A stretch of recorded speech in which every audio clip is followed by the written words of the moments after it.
burn the candle today, huh? This stuff smells really good. Champagne toast, it's called. Like a nice candle to set the mood. Hey, Beazle. What's up, Bees? Beazle's coming in. Hey, buddy. Come here, Bees. Hey. Got a new scar by your eye, I see, huh? I wonder if that's going to be permanent. A big old scar. Scar face. Hey, 4-name girl, what's up? What's up? What's up? Thank you for watching the show, Debbie.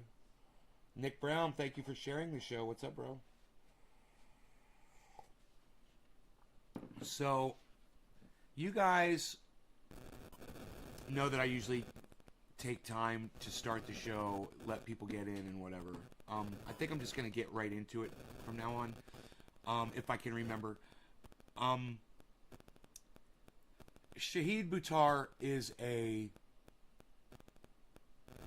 politician that's running against Nancy Pelosi. And I know what you think immediately. The first thing you think is, oh, he must be a good guy. He's running against that horrible person, Nancy Pelosi. He must be great, you know? And let me tell you why he's running against Nancy Pelosi, okay? He's trying to improve his image politically. So when you hear, you don't know who he is, but you just hear that there's someone running against Nancy Pelosi, you're going to automatically like them, right? Think about that. That's why he's doing it. I could totally see through this guy. He's the most transparent piece of shit that I've ever seen in my entire life. What blows my mind is that all my buddies, you know, all the people that I've interviewed, they always have him on their show. All of them.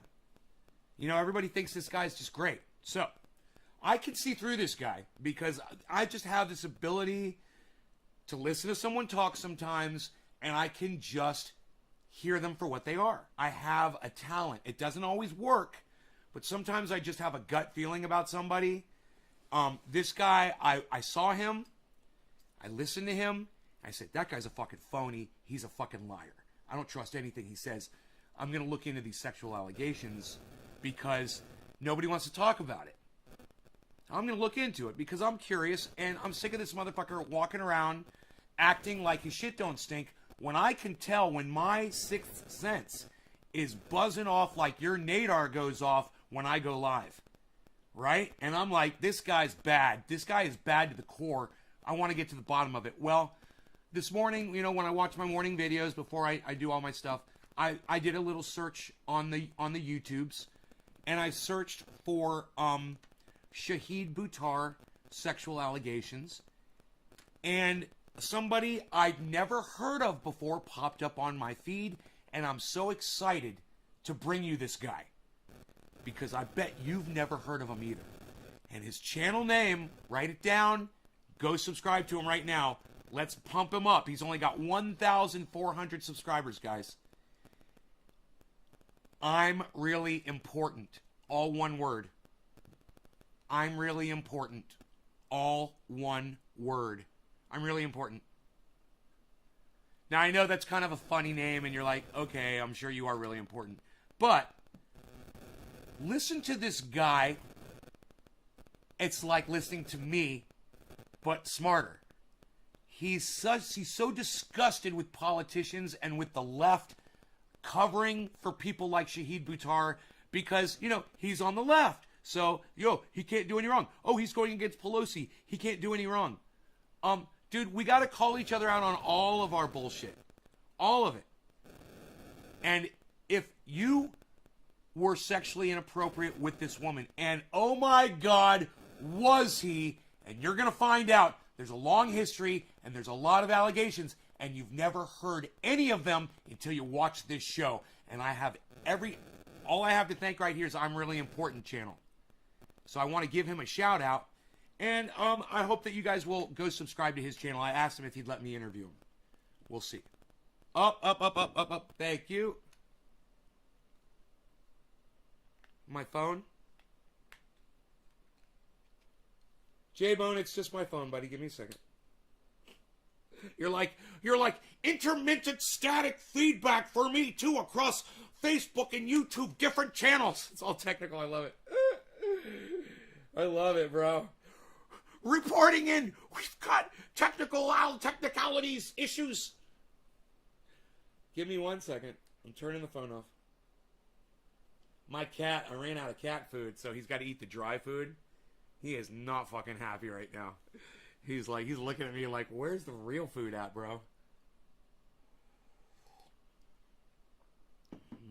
Actually, I'm enjoying the black coffee today. I really am. Black coffee. I had a little sweetened yesterday. Oh, my weight, 177 pounds, guys. 177. Remember, I got up to what? What was it? I can't remember. Recently, I was like a 186 or something. I feel really good. Anyhow,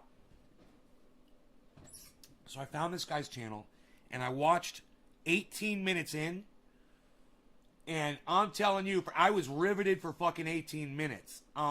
You guys don't have to hear all of his opinion about it, but he does a really good job of eviscerating the fucking left, man. Eviscerating my friends.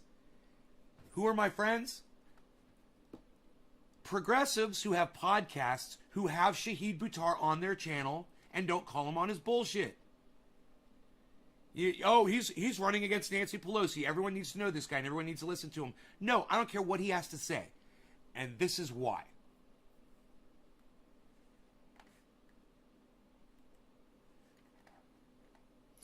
Shahid Buttar repeatedly sexually harassed me, says Elizabeth Croydon. This is a 4-minute read. It's short and sweet, straight to the point. I have known Shahid Buttar for nearly 20 years. When I met Shahid in 2003, he lived in a communal home in D.C., which served as a hub for freelance opportunities in activism and the arts. I'd go there to network and see other artists, despite the fact... Hey, Jarrett Cole, I say fuck Nancy P too, but I'm not willing to put a guy who sexually harassed a woman for years in her place. Alright, Jarrett Cole? Fuck Nancy P. Yeah, fuck her up her ass. I hope she fucking dies right now and a legitimate politician takes her place. Not Shahid Buttar. But yeah, fuck Nancy P. But that's not what we're talking about. Don't get distracted, man. Don't get distracted by the pretty lights. I am having a fucking great day. I'm glad you could catch a live too, Ty. Beautiful vibe says definitely not sweet. No. Fact that Shahid consistently made me feel uncomfortable. I'm turning up the volume. Shahid repeatedly pursued me for sex. In our earliest interactions, Shahid would dance up to me at social events, brush up against me in a sexual way, and make comments about my body, including weight gain or loss. Now, if you've ever seen Shahid Buttar, I'm just going to tell you right now, he's creepy looking. Okay, he's not like a good-looking guy. Like a good-looking guy comes up dancing on you and rubbing on you and shit, and if you're a girl and you're single and you're available, you'd probably have a different kind of reaction. This guy's a total fucking creep. He's got a creepy smile. He's got a phoniness about him, and it seethes out of his pores. I can literally just smell it coming off of him.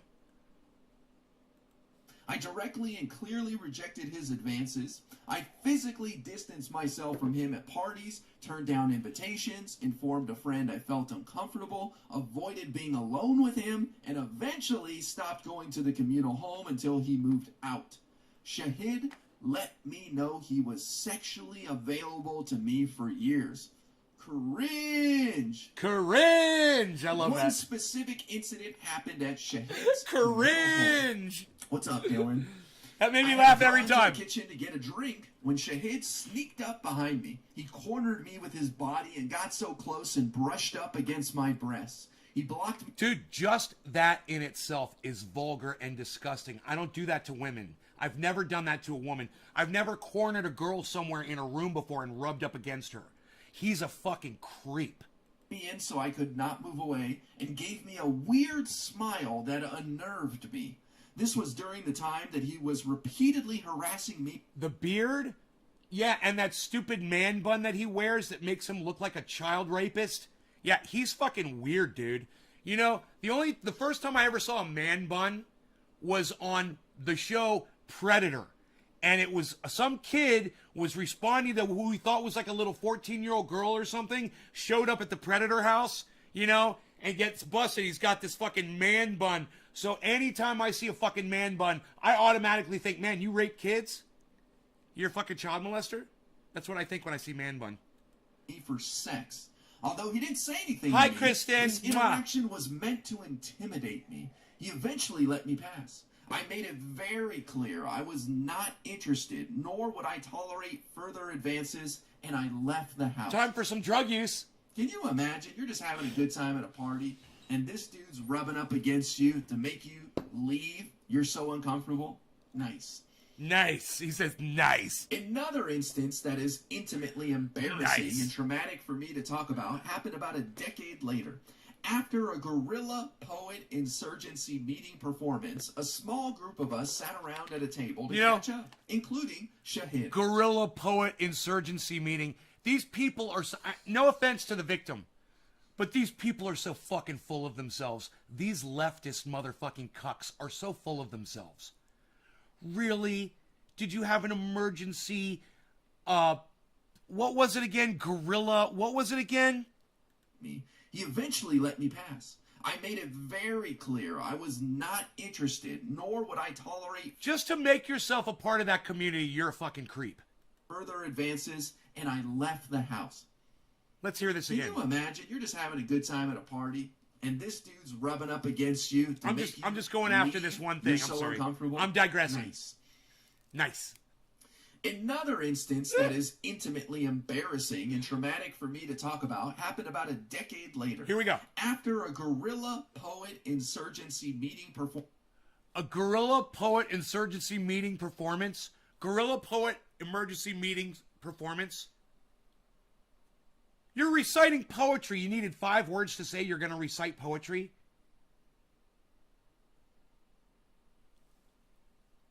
So these people, to start out with, they're already weird. They put themselves in a weird situation with weird people with weird names to talk about the weird shit that they do. They're weird. It's almost cultish. Performance, a small group of us sat around at a table to catch up, including Shahid. One of my friends asked how long it had been since people had had sex. Others answered. I responded I'd been celibate for some years. Shahid's response shocked and embarrassed me. Listen to this. Oh my God, that is way too long. How can you go without sex that long? Who's the first That's one to insane. share?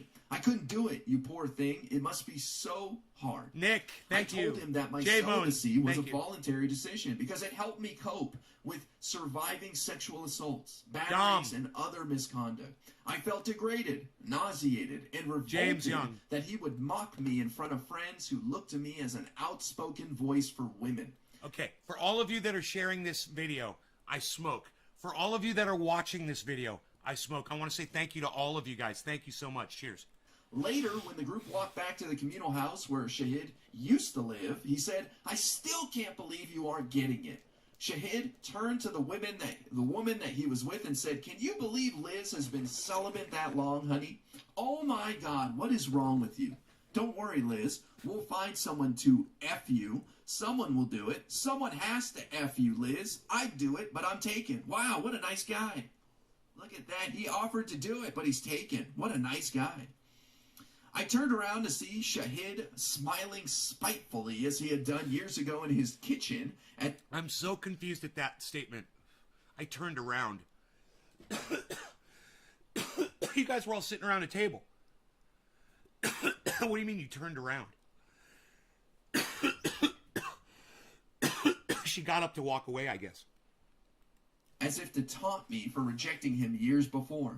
I repeated that celibacy was my choice and asked him to let it go. Once we got to the house, Shahid again started telling people that I hadn't been effed in a long time. Dude, that's fucking sick. That's fucking sick that Shahid Buttar would do that.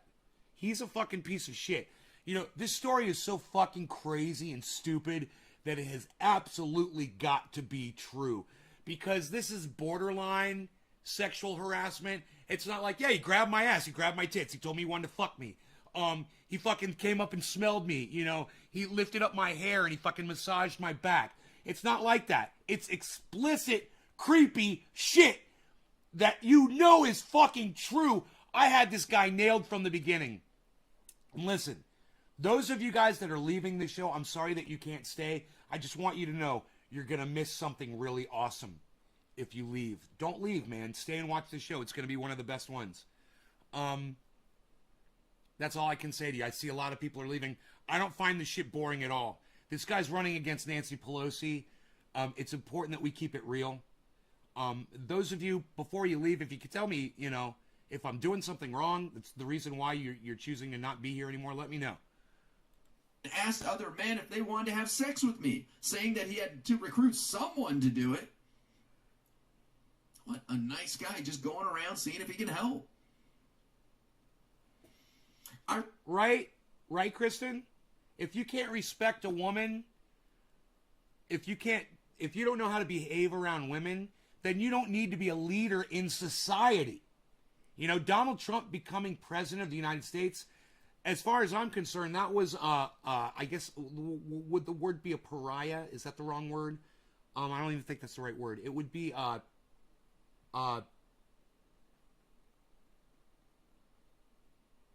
he was blatantly accused of rape, and we elected him to be president of the United States.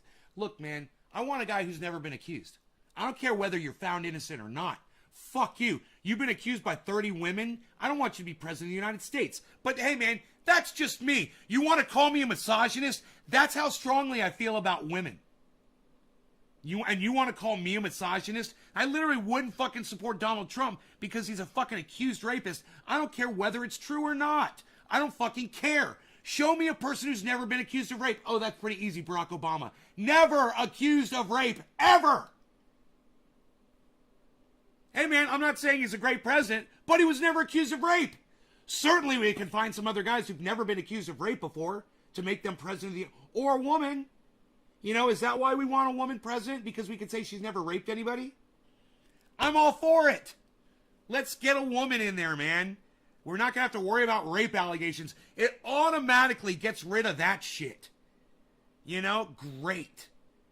I reminded him I was a survivor of... And I will laugh my ass off. In a few years, we have a female president, and she's being accused of rape, and it turns out to be true. I will laugh, and I will laugh, and I will laugh. I'll be like, okay, I was wrong. Several sexual... I know women can rape. I know that. I know. Assaults and batteries. Wow, that's always fun when you have to bring that up. While ridiculing me was being framed as humorous, it never had a humorous tone. I did... But what I'm saying, Chris, is the chances of a woman raping a man are much less. And most guys get raped by a woman, and they're gonna keep that one to themselves probably, and not share that out. You know, it's kind of would be an embarrassing thing, I think, to make public that you've been raped by a woman. My best to hold my composure, but the truth is, my PTSD had been triggered. The more he taunted me, the more painful and vivid memories of the sexual assaults flooded my mind. I remember crying all night until my eyes were swollen because of the contempt and degradation I was shown in front of other women. Wow. Boy, I've cried all night very, very few times in my life. I don't know if I ever have, in all honesty. Maybe after, like, severe breakups when I was a teenager and didn't know how to handle my emotions. I could not imagine what would make me cry like that now. Like, that must be such torment that you're dealing with, PTSD, and just emotional stress. And to put someone through that is just wild to me. That's why I like this guy. Because you don't just get the news, and you don't just get his opinion about it, you also get his little anecdotal stuff. He's great. He's a great fucking podcaster. I love this guy. I don't even know his name yet, but he's fucking great. Based on my personal experiences and many others not detailed, Shahid Buttar is not trustworthy or deserving of holding elected office. I'm compelled to share my story about Shahid as he may have harassed other women, hint, hint, other women, and may continue this behavior. And can I just say this, just to show you how cucked the left is? I know his channel name. Gimli owns. I know his channel name. I don't know his name. But thank you for trying to help. Dude, look, he's getting ratioed here, guys. This is bullshit. He's got 63 thumbs ups, but he's got fucking 35 thumbs downs. So this is what I want you to do. I want all of you to go to his channel. I want you to all go to this thing if you can. And I want you to give him as many thumbs ups as you possibly can. Okay? That's not right. That's not right. And what that shows is that people on the left, progressives, are coming over to support Shahid Buttar and attack this guy who's being keeping it totally straight. I'm listening to him and I'm telling you, Shahid Buttar is a fucking creep. These stories are explicit. They are detailed. They're borderline sexual harassment. And there's no fucking way in hell that these stories were created in somebody's mind. Like I said, if you're going to fucking out him for fucking something he didn't do, you're going to say he groped you. He fucking grabbed my pussy. That's what I would say. Period. You know, the fact that this woman is saying, you know, he cornered me and he rubbed up against me, slightly brushed up against me and smiled at me weird. That sounds pretty fucking realistic. That's what a creep does. Number one. Number two, it's not enough to really go to the police and say the guy smiled at me weird and brushed up against me, and the police are going to be like, there's nothing we can do, so why go and tell anybody about it? However, the guy's a fucking creep, and he's be called out, and he's a fucking liar. And that's the most important thing that you walk away from this discussion about, is the fact that he won't come out and just address the actual situations. He won't talk about anybody. I told you guys, don't leave the show, right? Because some people are leaving. I've got a clip of Shahid Buttar talking about this. It's on my Twitter, and those of you, very few of you, that saw that on my Twitter, nobody sees my tweets. But I did put it up on Twitter. Who saw the Shahid Buttar video, and who can tell me why that is related to this? I would love to hear from you right now. If not, it's okay. We're going to keep going. But like I said, don't walk away. We're almost done with this guy who's fantastic, and you should all be subscribed to I'm Really Important on YouTube, and he's also on Twitch. I'm Really Important. Let him know that Nay's Garden, a channel with 25,000 subscribers, sent you guys over there. Let him know. And let him know he should come over here and let me interview him and get him some more subscribers. Because he's only got I don't know what he's got on Twitch. He might be blowing Twitch up. But on YouTube, he's only got 1,400. So let's do something for him. Behavior as a congressman if elected. Like many survivors, I felt terrified for my safety because speaking out against powerful men is dangerous. But coming forward, I hope to show others they can do the same.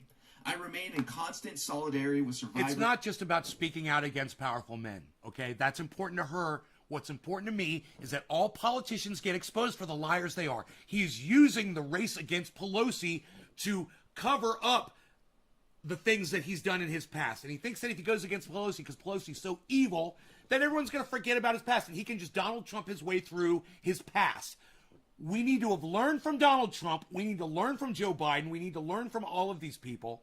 We need to look at this guy and say, no, we can't take it anymore. Okay? Give us somebody better. We don't want Buttar. We want better. Of all genders and holding abusers accountable for their Enoch, actions. why you this beasling? only makes our community and movement stronger. We on the left must hold ourselves to a higher standard. Oh, Nick, both Nick and Enoch saw my tweet. Are you kidding me? Nick and Enoch, you guys saw my fucking tweet on Twitter?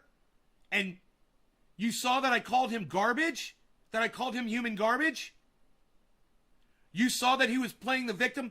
Not only that, Enoch, he wasn't just playing the victim. Yeah, he was playing the victim. You're right. But he was pulling the race card, bro. And we're going to talk about that. We're going to get to that in a second. He's pulling the fucking race card and not talking about the allegations at all. He's a fucking liar. Just like, who was it? Oh, yeah. Jordan Sheridan went after Tim Black and tried to have the testimony of his victim that he raped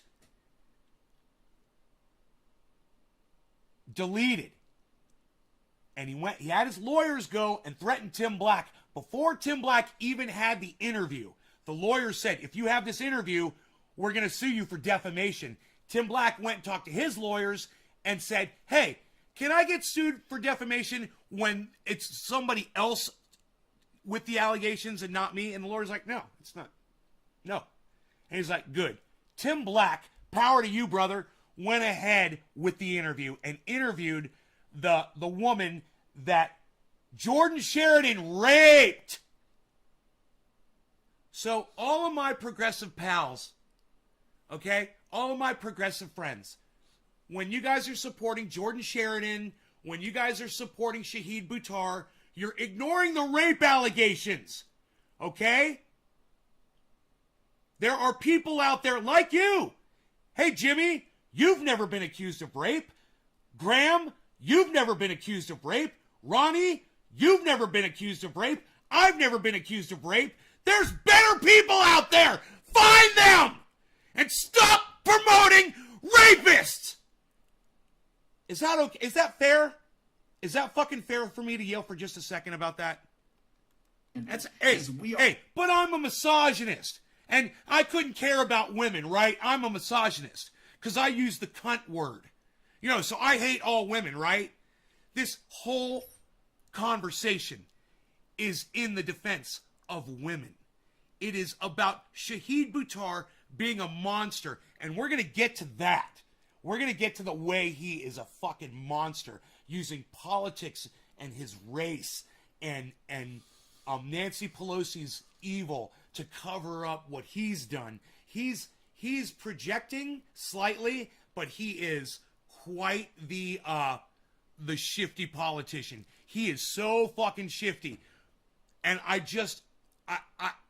feel like I'm in a motocross race and the gates are up and I got my bike and I got it like this and I got it in first gear and I got the throttle all the way back and my bike's going redlined. That's where I am. And I just want to jump that fucking gate right now and I want to show you the Shahid Buttar footage. But we got to listen to all of the allegations. The victim deserves it at least. So let's go ahead. Let's finish this. We are committed to creating a just and equitable world free from sexual misconduct, misogyny, and bullying. After much contemplation, I made the decision to come all forward of you, about cheers, my thank experiences you. with Shahid because I cannot accept the rape culture which permeates every political ideology, including the left. Men who consider themselves progressive or radical need to take responsibility for the sexual misconduct and misogyny within our communities. Wow, shocking. There's sexual misconduct and misogyny within progressive communities. We can find the strength and courage to put candidates forward of the highest quality and trustworthy substance. If we as a movement will not stand with the most vulnerable in our society, we are not who we claim we are. I hope that by coming forward, progressives across America will think twice before investing their time, donations, and trust in a candidate that has a long history of sexual harassment. Or a journalist. Or a journalist. You know,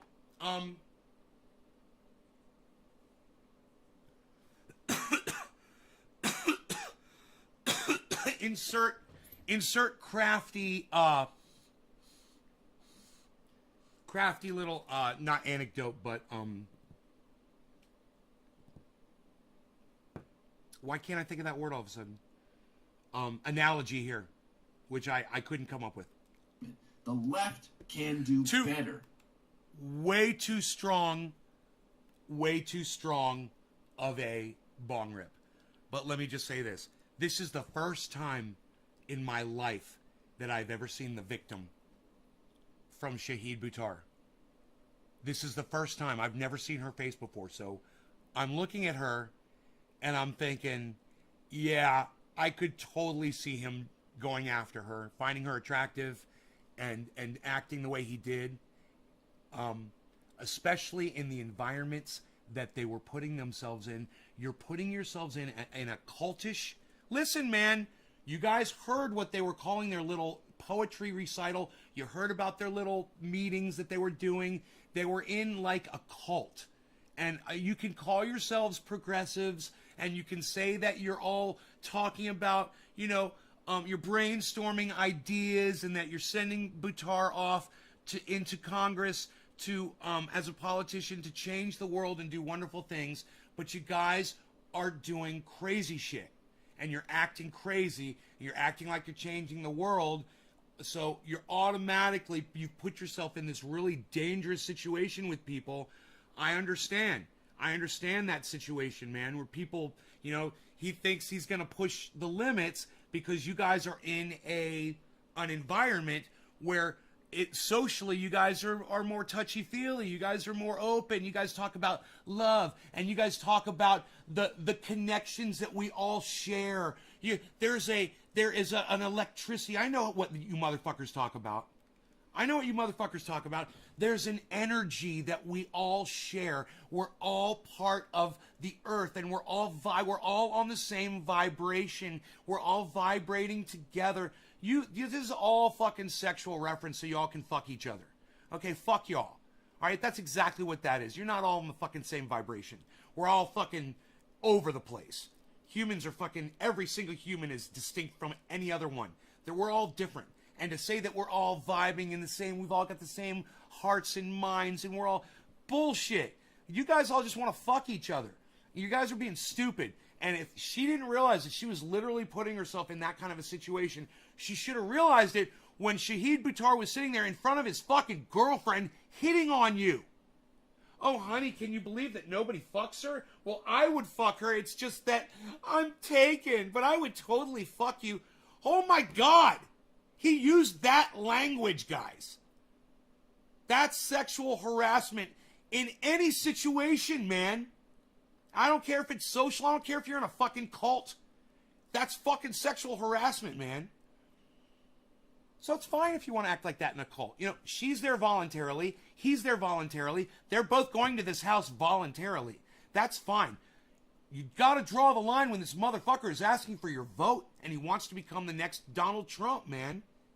You cannot trust a fucking liar, guys. It only gets worse. Oh, well, all he did was hit on this one woman.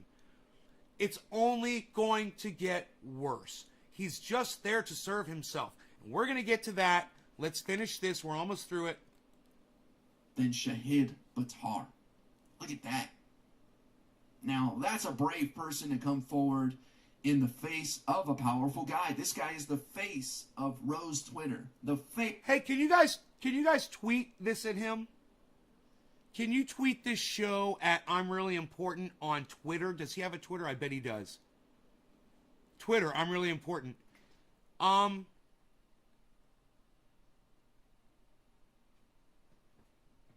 Could you guys do it for me? Could you tweet this live show at I'm Really Important on Twitter for me?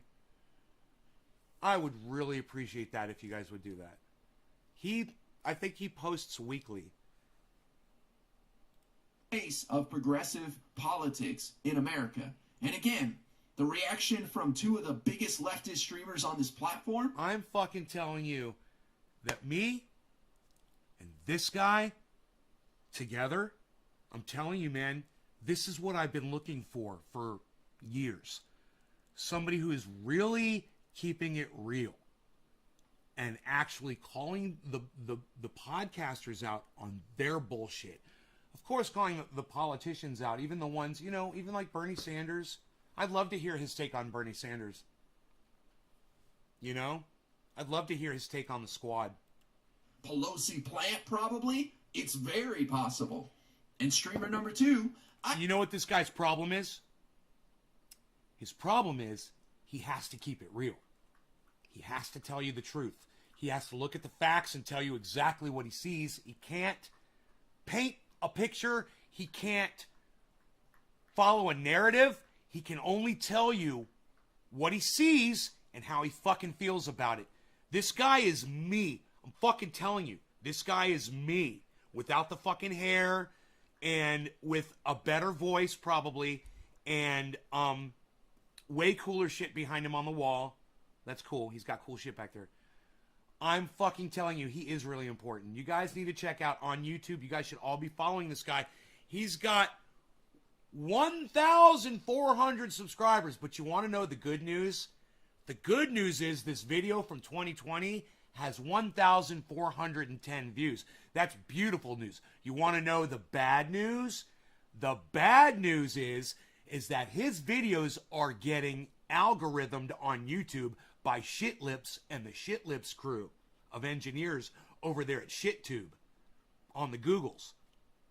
So you can help him right now by taking, I'm going to copy and paste this once again in the live stream, and I want you guys to tweet this video and his video out, the one that I just gave you. You tweet his video from 2020.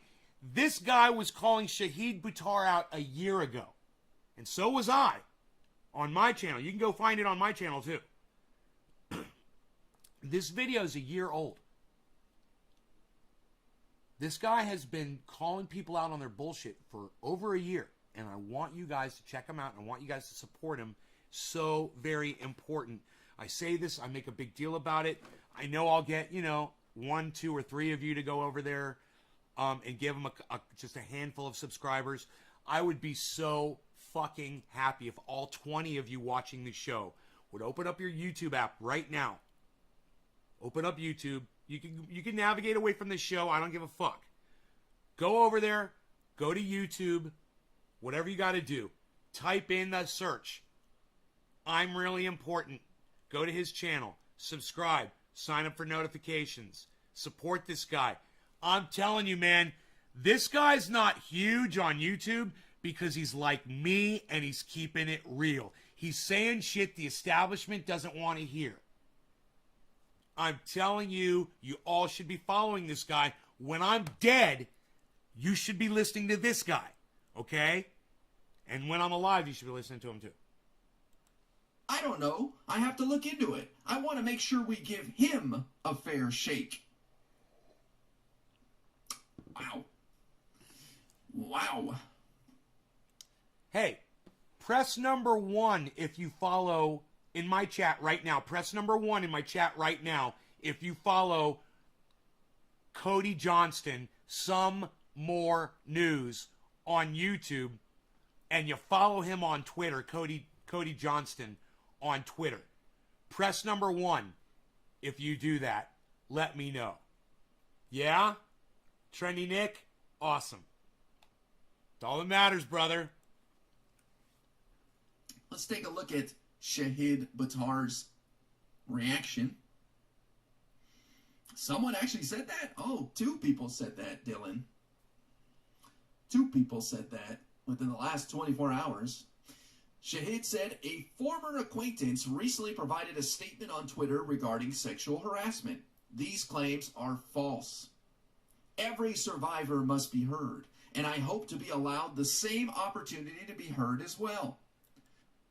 Bro, if the claims are false, then you can go through every single allegation one by one. That's all you got to do, Shahid. That's all you got to do. That's all you got to do. Okay, the claims are false. Great. Address the claims, Shahid. When someone accuses me of something, I don't say, oh, that's just false.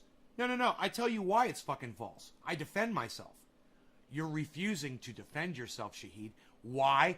Because it's indefensible. Why? Because you know if you open up your fat fucking mouth and you say anything, literally the witnesses that were in that house, they're going to come forward and they're going to correct the record. You haven't done that yet. And that's why they're not coming forward, because they don't have to. Because as of right now, the record stands that you were sexually harassing this woman all over the place. You made her feel uncomfortable every chance you fucking got. If you were such a great person, Shahid, let me tell you something else. Her and everybody else, they'd be coming out to love you and support you, man, if you were such a great person. Yeah, I could see right through you, man. I know exactly what kind of a creep you are, man. I'm a man. I could see you for what you are. You're one of those dudes, man. And I know dudes like you. You're fucking creepy. There's a lot of you guys out there. You're fucking creepy, bro. Shahid, creepy Buttar. Sexual harassment is despicable. Those who exploit I just had my sexism candle and sitting power right next to this imbalances alcohol, I must just be realized. Exposed. I am committed to putting survivors' interests Dangerous. first before my own. Really? That's interesting. You just said in the tweet before that these claims are false, but that completely destroys anybody's interest in coming forward because you just did exactly what everyone is scared of happening when they come forward. These claims have been amplified by former staff who have conflated our campaign's attempts to manage concerns with their performance with gender-based discrimination. Do you hear this now? So not only is this one woman now, those of you that are leaving, I hope you're leaving to go tweet that at I'm Really Important, and I hope you're coming back to the show after you do it. I hope you're going there to subscribe to I'm Really Important's channel on YouTube. He's only got 1,400 subscribers. I've got 25,000 subscribers. Okay? This guy is amplifying exactly what I say to... He got 1,400 people to watch that show. To literally thousands of people. I don't get that kind of visibility. He's getting it at least. But his channel's getting shut down. So his last few videos only got 200 or 100 views. Right? He's getting algorithmed. He could use some help. And he might need a little bit of advice from me as far as what I can see going on with his channel. You seen I'm Really Important's other videos? Some look really great. I looked at the titles, but this is... Guys, when I find something... I only found this an hour ago. I get excited. I hop in the shower, because I'm so excited. And I get ready. I come out here, I make a cup of coffee, and I start the fucking show. I didn't go through his channel, really. All I saw were the titles of his other videos, the last 3 or 4 or 5 of them.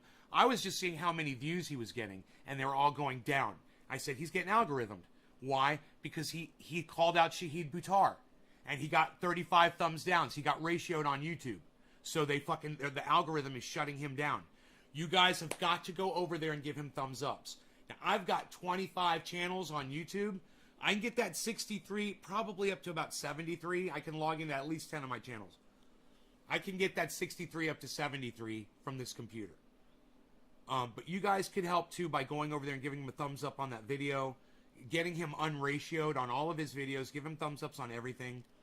And share his channel around and tell people about him, man. If you guys love me, there's nothing that's stopping you from packing a nice fat bowl and watching this guy. I'm telling you, his commentary is identical to my commentary. His commentary is identical to my commentary.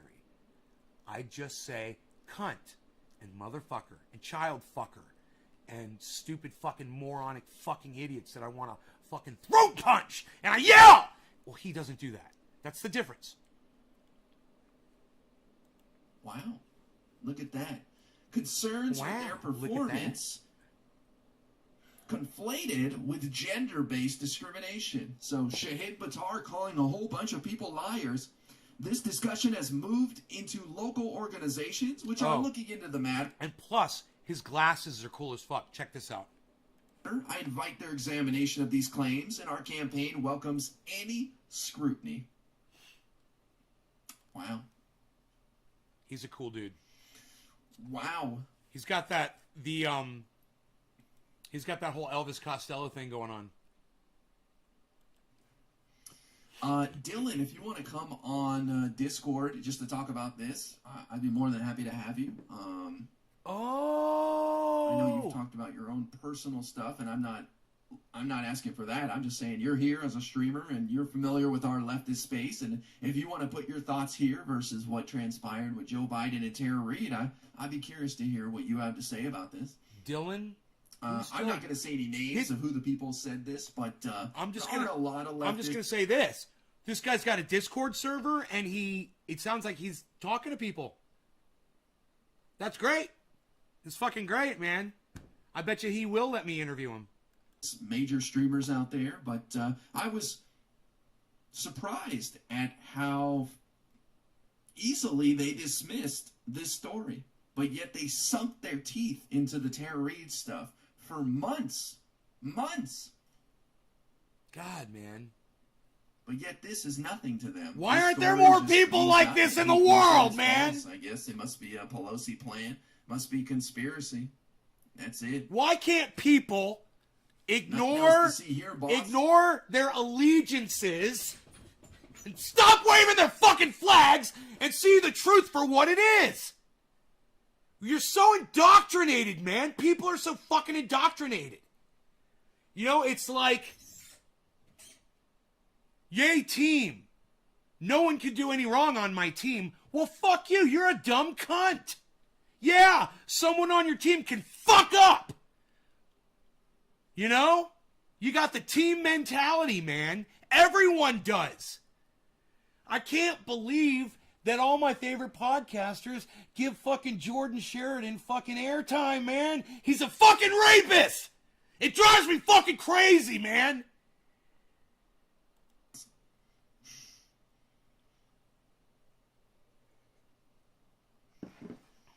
K2 Trek, what's going on? I apologize, dumb question. No dumb questions. What does Pelosi plant mean, intelligence gathering? It means that Pelosi paid this person to write this story to try to discredit Shahid. Right. That's the narrative. That's the narrative. This person is acting on behalf of Nancy Pelosi, making up. And I got to tell you, if anything that she says is verifiable, if one person can come forward and say, I was in that house, that's true. Or I just say that house was there and it existed and there was a community.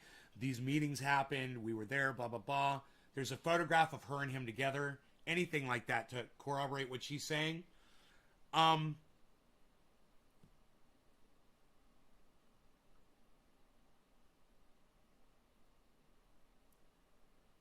That whole narrative gets destroyed. Right? It gets blown out of the water. That encounter and the detail of the whole thing is so explicit.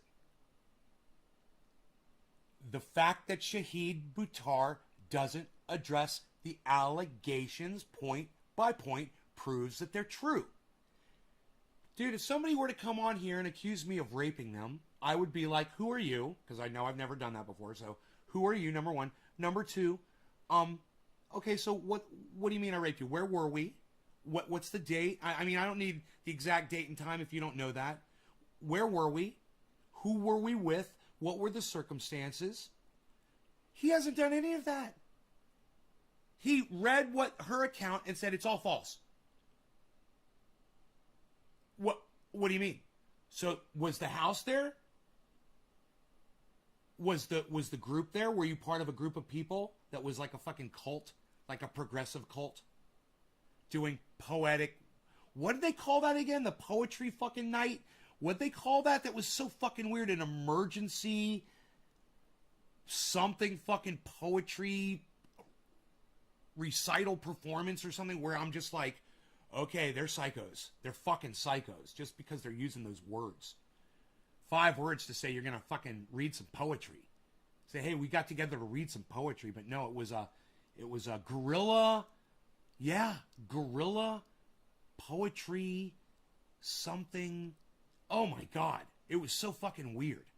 And you're like, okay, yeah, you guys are gorillas. You guys are gorillas.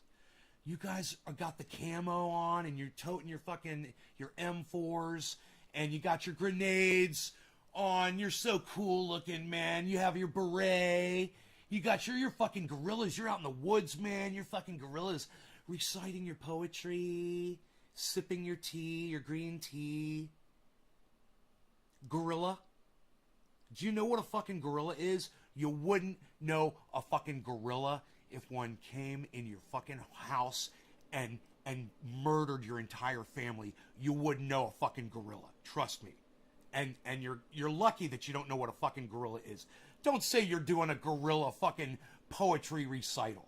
All right, you're no fucking gorilla. All right? You're not even a rhesus monkey. Okay? You're whatever the smallest primate is, that's not even you. You know, what even let's go to the smallest mammal.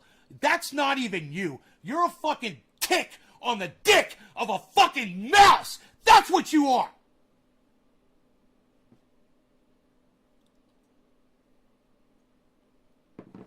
But you're gorillas. You're gorillas in the woods and you're fighting it out and you're going to change the world. You're going to change the world with your gorilla ways.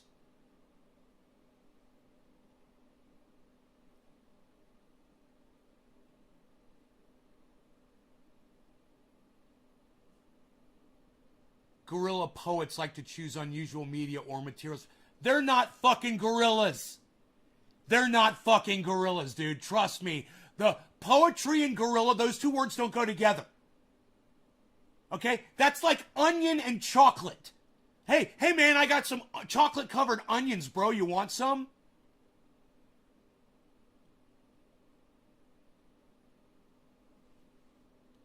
Dude, the fact that that is an accepted term don't mean dick. The fact that those fucking cultists decided to use that terminology to refer to themselves. Oh, we're doing a guerrilla emergency. Dude, it was a whole thing, man. It wasn't just the word gorilla. It was emergency something else. I wish I could remember the other fucking words.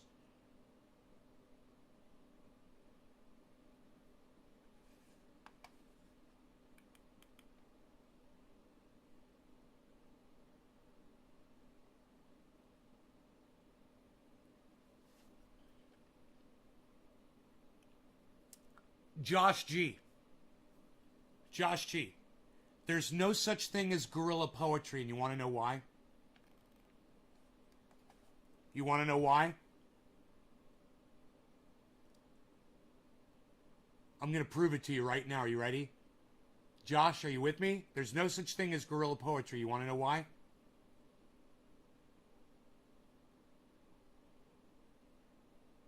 This is great. You guys, this is why you watch my show. You guys are going to love this. You guys get your cell phones out and tape this. Watch. Yo, Josh G. Do you want to know why there's no such thing? No, I'm asking you a question. Josh G. You just gave me the definition for guerrilla poetry. Okay? And I'm here to tell you, there's no such thing as guerrilla poetry. You want to know why?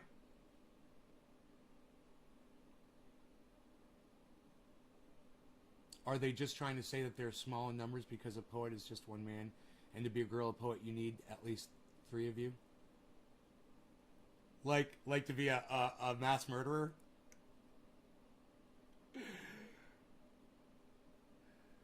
Josh G, why is it taking you so long to answer me?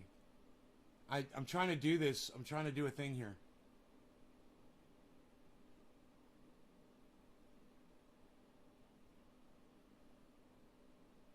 Here. Okay, Josh G is just fucking ignoring me for some reason, so let me start here. Josh G says this, everybody. Josh G says, he gave me the definition, which is fine.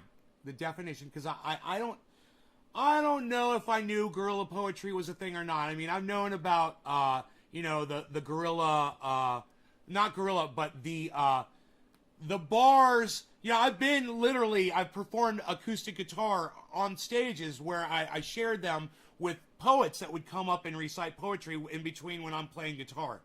I remember, and I've heard the poetry that they do on the late night TVs or their whatever the fuck they call that. I'm familiar with, all the cool fucking poetry. Poets need to make themselves feel cool. I'm aware of that. I don't know if I was aware of the term. So here's the term that Josh G gave. It says, guerrilla poetry involves publishing poetry in unexpected and unconventional ways, in unexpected and unconventional places. Guerrilla poets like to choose an unusual media or materials for their poems. Right.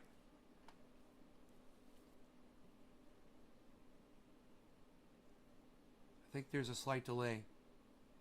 No, there's not really that much of a delay, bro. You can always just fast forward to the front. Dude, if it doesn't say live on the show, bro, then fucking refresh the page, man, or move the slider over to the front. Go fast forward the show, bro. Catch up. Instead of getting real time. You guys, so many of you don't realize to do this. I do it in live streams all the time, man. I don't care about the last minute of time. I want to be there right when they're saying shit. Oh, it does say live? All right, so, Josh, let's try this again. Because you still haven't answered me and you're fucking wasting so much of my time. I don't know why my audience does this. Hey, Josh G, do you want to know why there's no such thing as guerrilla poetry? Why that's all bullshit? And that definition is just some bullshit that people made up to make themselves feel good? you want to know why?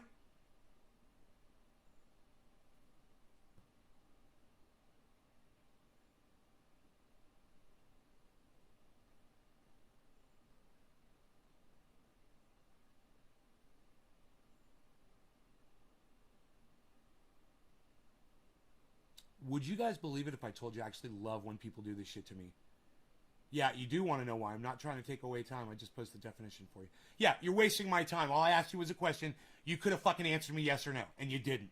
It literally took you 2 minutes to get to here. So you wasted my fucking time. But here we go, bro, all right? The reason why is think of Shakespeare. Think of Shakespeare. Think of the poetry from a Shakespeare play. You got Romeo on a fucking balcony yelling his shit outside. You got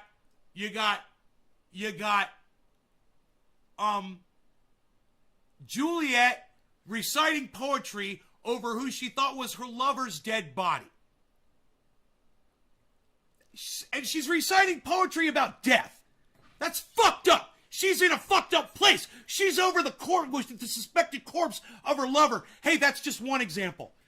Hamlet is talking to a fucking skull. He's talking to a skull, man. You know, you're not fucking guerrilla poets. Shakespeare was doing that before you were even fucking, before your great-grandparents were even fucking born. Suck my dick. NaysGarden.com. I should have done it the other way. I should have said NaysGarden.com, suck my dick. Fuck, I fucked it up. Nobody's reciting guerrilla anything. It's fucking poetry. People have always recited poetry in weird, fucked up places since fucking Shakespeare and probably before.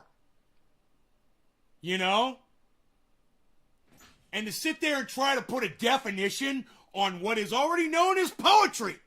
That's what fucking poetry is! Oh, guerrilla. Oh, it's guerrilla poetry. No, you've just got a tiny, tiny, tiny little dick. And so you gotta try to boost your penis size by coming up with a stupid word and picture yourself with a fucking beret on your head. Like you're some kind of superhero. Right, Billy? Poetry's supposed to be weird. Here's mine. Roses are red. I have committed some crimes. Dude, I'm standing up, and I'm standing up like this so you can see me with this smile on my face.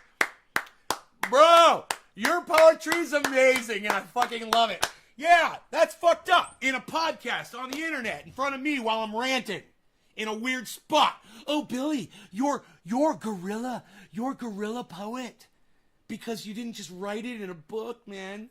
No, Shakespeare had it fucking recited on fucking stages all around the fucking world. You know, how's that for a weird place to be reciting poetry? Way before your motherfucking ancestors were fucking born, man. So it's just like, oh, God. Get the fuck out of here with your bullshit guerrilla definition of guerrilla poetry. And I'm glad that you gave me the definition, so at least I know it is actually, people actually think it's a legitimate thing. But in all honesty, that shit's fucking pathetic. You just call it fucking poetry. We were reciting poems. I had some poems. We were going to talk poems. We definitely were reciting some poems. We're going to recite some poetry. Up stories to try to trash her opponent.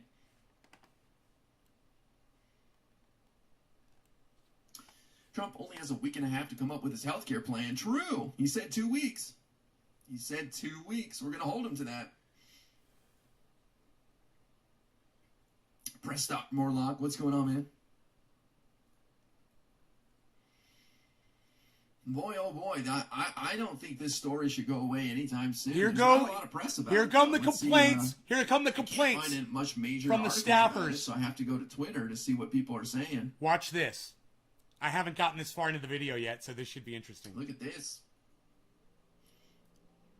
If you guys are following I'm really important on YouTube. I'm really important on Twitter. This woman is subtweeting an article, but it says right here, Mission Local. I don't know what Mission Local is. It says news and more from the Mission District. I guess Mission District in San Francisco. It must be a local paper. It says Shahid Buttar was in for a hell of a climb taking on Representative Nancy Pelosi. Then a former colleague accused him of sexual harassment. Then multiple former staffers accused him of fostering a misogynistic workplace. He denies the allegations. Let's take a look at the Billy, you know this as well as I know this. Someone has already done that. I guarantee you. Google it or get on YouTube. It's too good of an idea. It's a great idea, but someone has to have already done that. You know, my father used to recite this. April, June, and November. No. 30 days have September. 30 days have September, April, June, and November. All the rest eat peanut butter except for my grandmother. She drives a Buick.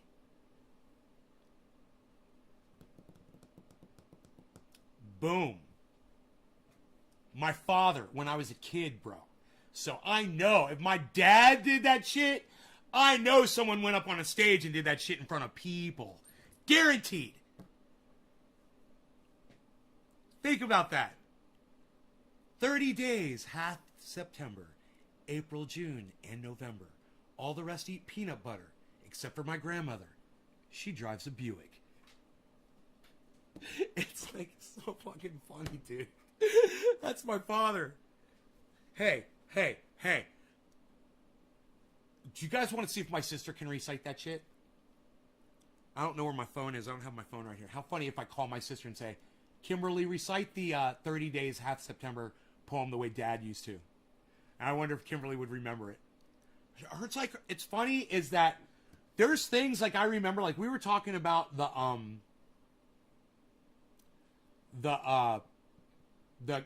show that I used to watch when I was a little kid, and my sister didn't remember the song at all, and I'm like, what? I totally remember that song, and she's like, I don't remember the song. She's like, I remember the show. I'm like, oh my God, it was the coolest thing. The van. Oh my God, they would all get into this van. Oh my God, it was so funny, man. When we watched that intro, I'm like, that's right. They used to shove all this stuff into the van, all the people, and then all these huge crates that couldn't possibly fit in the van. And then they start speeding around, and you're just like, and it's rock and roll, and the music's like really good. Oh man, it was fucking awesome. You're good, Josh. We need some wood for the fire. Yeah, we need some wood for the fire, Josh. What did Josh say? My friend Nate, I could care less about poetry and their stupid definitions. Sorry for putting the definition in here. No. Josh. My friend Josh. Look. I do care about poetry, and I do care about definitions, and I care about facts. Always. And if you guys ever have something like that to share with me, never be afraid that I'm going to be mad at you for sharing something factual with me, unless you're literally doing cherry picking for straw manning an argument against me. That's different. And that's not what you were doing, bro. You're educating me. And I appreciate that. I should have known that what guerrilla poetry was. And I think maybe at one point in my life I had heard the term before and was aware of it, and that my brain literally deleted it because it was so insignificant to me. Right? And now when I go back and look at what it is, it's not a thing. That's why my brain deleted it, because it's literally not a thing, because poetry is like Billy said. It's meant to be recited from crazy places in crazy times, you know, and in crazy locations with crazy subject matter, and crazy audiences, and it should never make sense completely to the audience. There should always be room for interpretation. I mean, that's poetry, bro. They put the word gorilla in it, and I'm so glad that you showed me that, man. There's nothing wrong with that. You guys educate me. I'm here to learn too, guys. Just like, you know? All right, you're good. Like Enoch said, you're good. We needed some wood for the fire. Thank you. I'm burning for you, Josh G. I'm just saying, when I ask you a question, just answer me, okay? To help keep the continuity of my show, please, guys. Don't ever fuck with me like that again. Just if I ask you a question, answer. You know, I would really appreciate it. That's what I was really getting testy about, bro. Not you bringing up the definition of guerrilla poetry in such a neutral way, and I catch the shit stick. Okay, cool. Yeah, cool. Yeah, you're not catching the shit stick. I was mad about you not fucking answering me straight away. That's what I was mad about. You could have said yes and then started your long answer and shit. But I was just waiting so I could do my... I was trying to do a bit, bro. Thank you for the candle. Everybody copy and paste that candle. Everybody copy and paste that candle, please. I can't copy and paste it. Oh my god.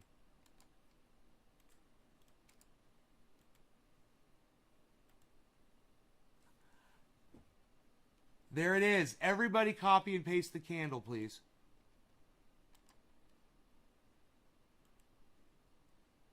Look at that.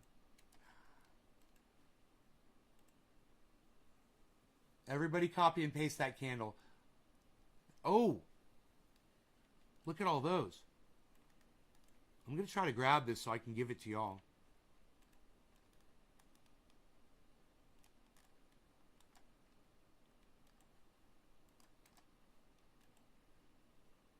Dude, I can't copy all those fucking candles and paste them, dude. I have to do it with Josh G's name.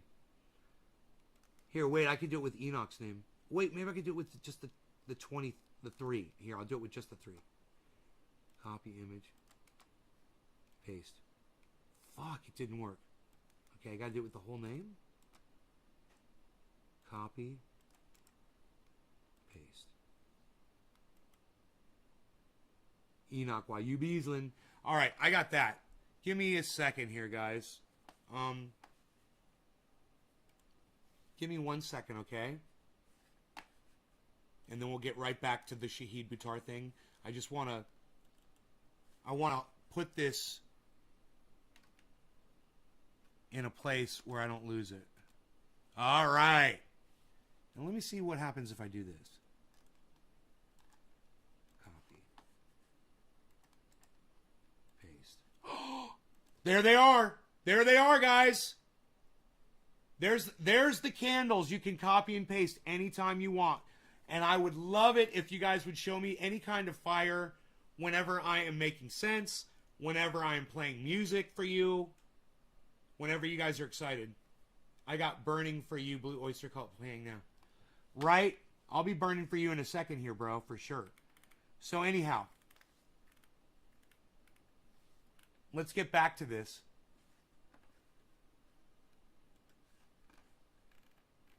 Yeah, we want to keep the continuity going. So speaking of that, here we go. Whoa. There it goes. Misogynistic workplace. Workplace. Now workplace. The campaign of Shahid Buttar, the attorney hoping to unseat Rep. Look at how creepy that guy is. Look how creepy that guy is. Yo, ladies, how would you feel if you were at a party and that guy with the man bun on top of his head came up to you and was rubbing against you, dancing? How would you feel? Is that guy sexy or is that guy creepy? I want to hear from my ladies. Sexy or creepy, ladies?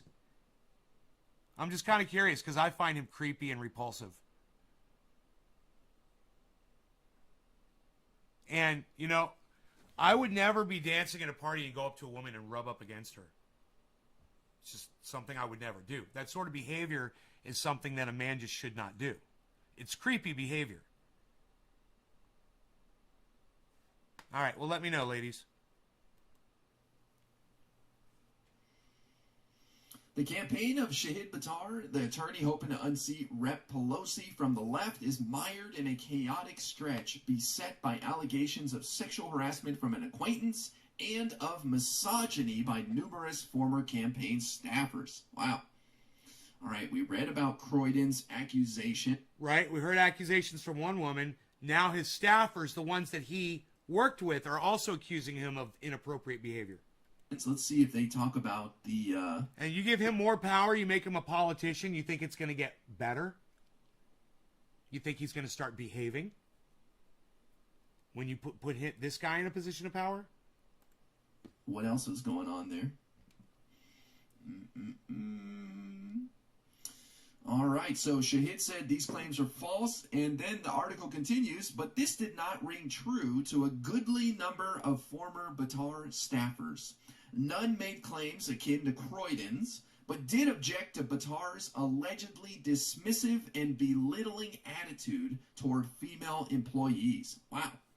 Departed staffers also accused Buttar of failing to put in the hard work necessary in an uphill campaign while paying himself $8,335 a month from campaign funds, more than $52,000 since January. Wow. This guy's got some expensive taste right there. What would you guys do with $8,335 a month? That's... Why wasn't he spending that on advertisement and paying off his staff and speaking engagements, setting up speaking engagements and shit like that? What the fuck? That's Why would you pay yourself? What is he doing with that money? That is so weird.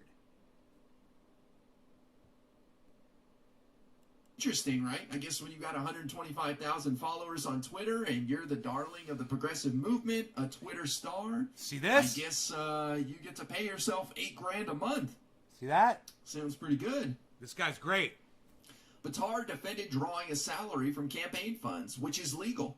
Not everyone can be an oligarch like Nancy Pelosi, he said. I made more money in my first year out of law school. Wow. So... Shahid saying this isn't even a lot of money. I made more money my first year out of law school. More than $8,000 a month, huh? Wow. This did not resonate with former staffers. I strongly believed and still believe in his policy positions, but I did not have faith in Shahid as a leader, said former field organizer Raya Steyer. I'll bet. He needs to work on his attitudes with women. Trying to imply these people had performance issues? That's not the case at all. He had performance issues. Wow. He's probably going to brothels. Hey, Michael Kennedy, welcome back. The IRS makes me pay myself, or at least put it on paper that I did. I'm considered an employee of TBC. Woo! That's a double innuendo right there. Former staffers said Buttar's campaign still... I read it wrong.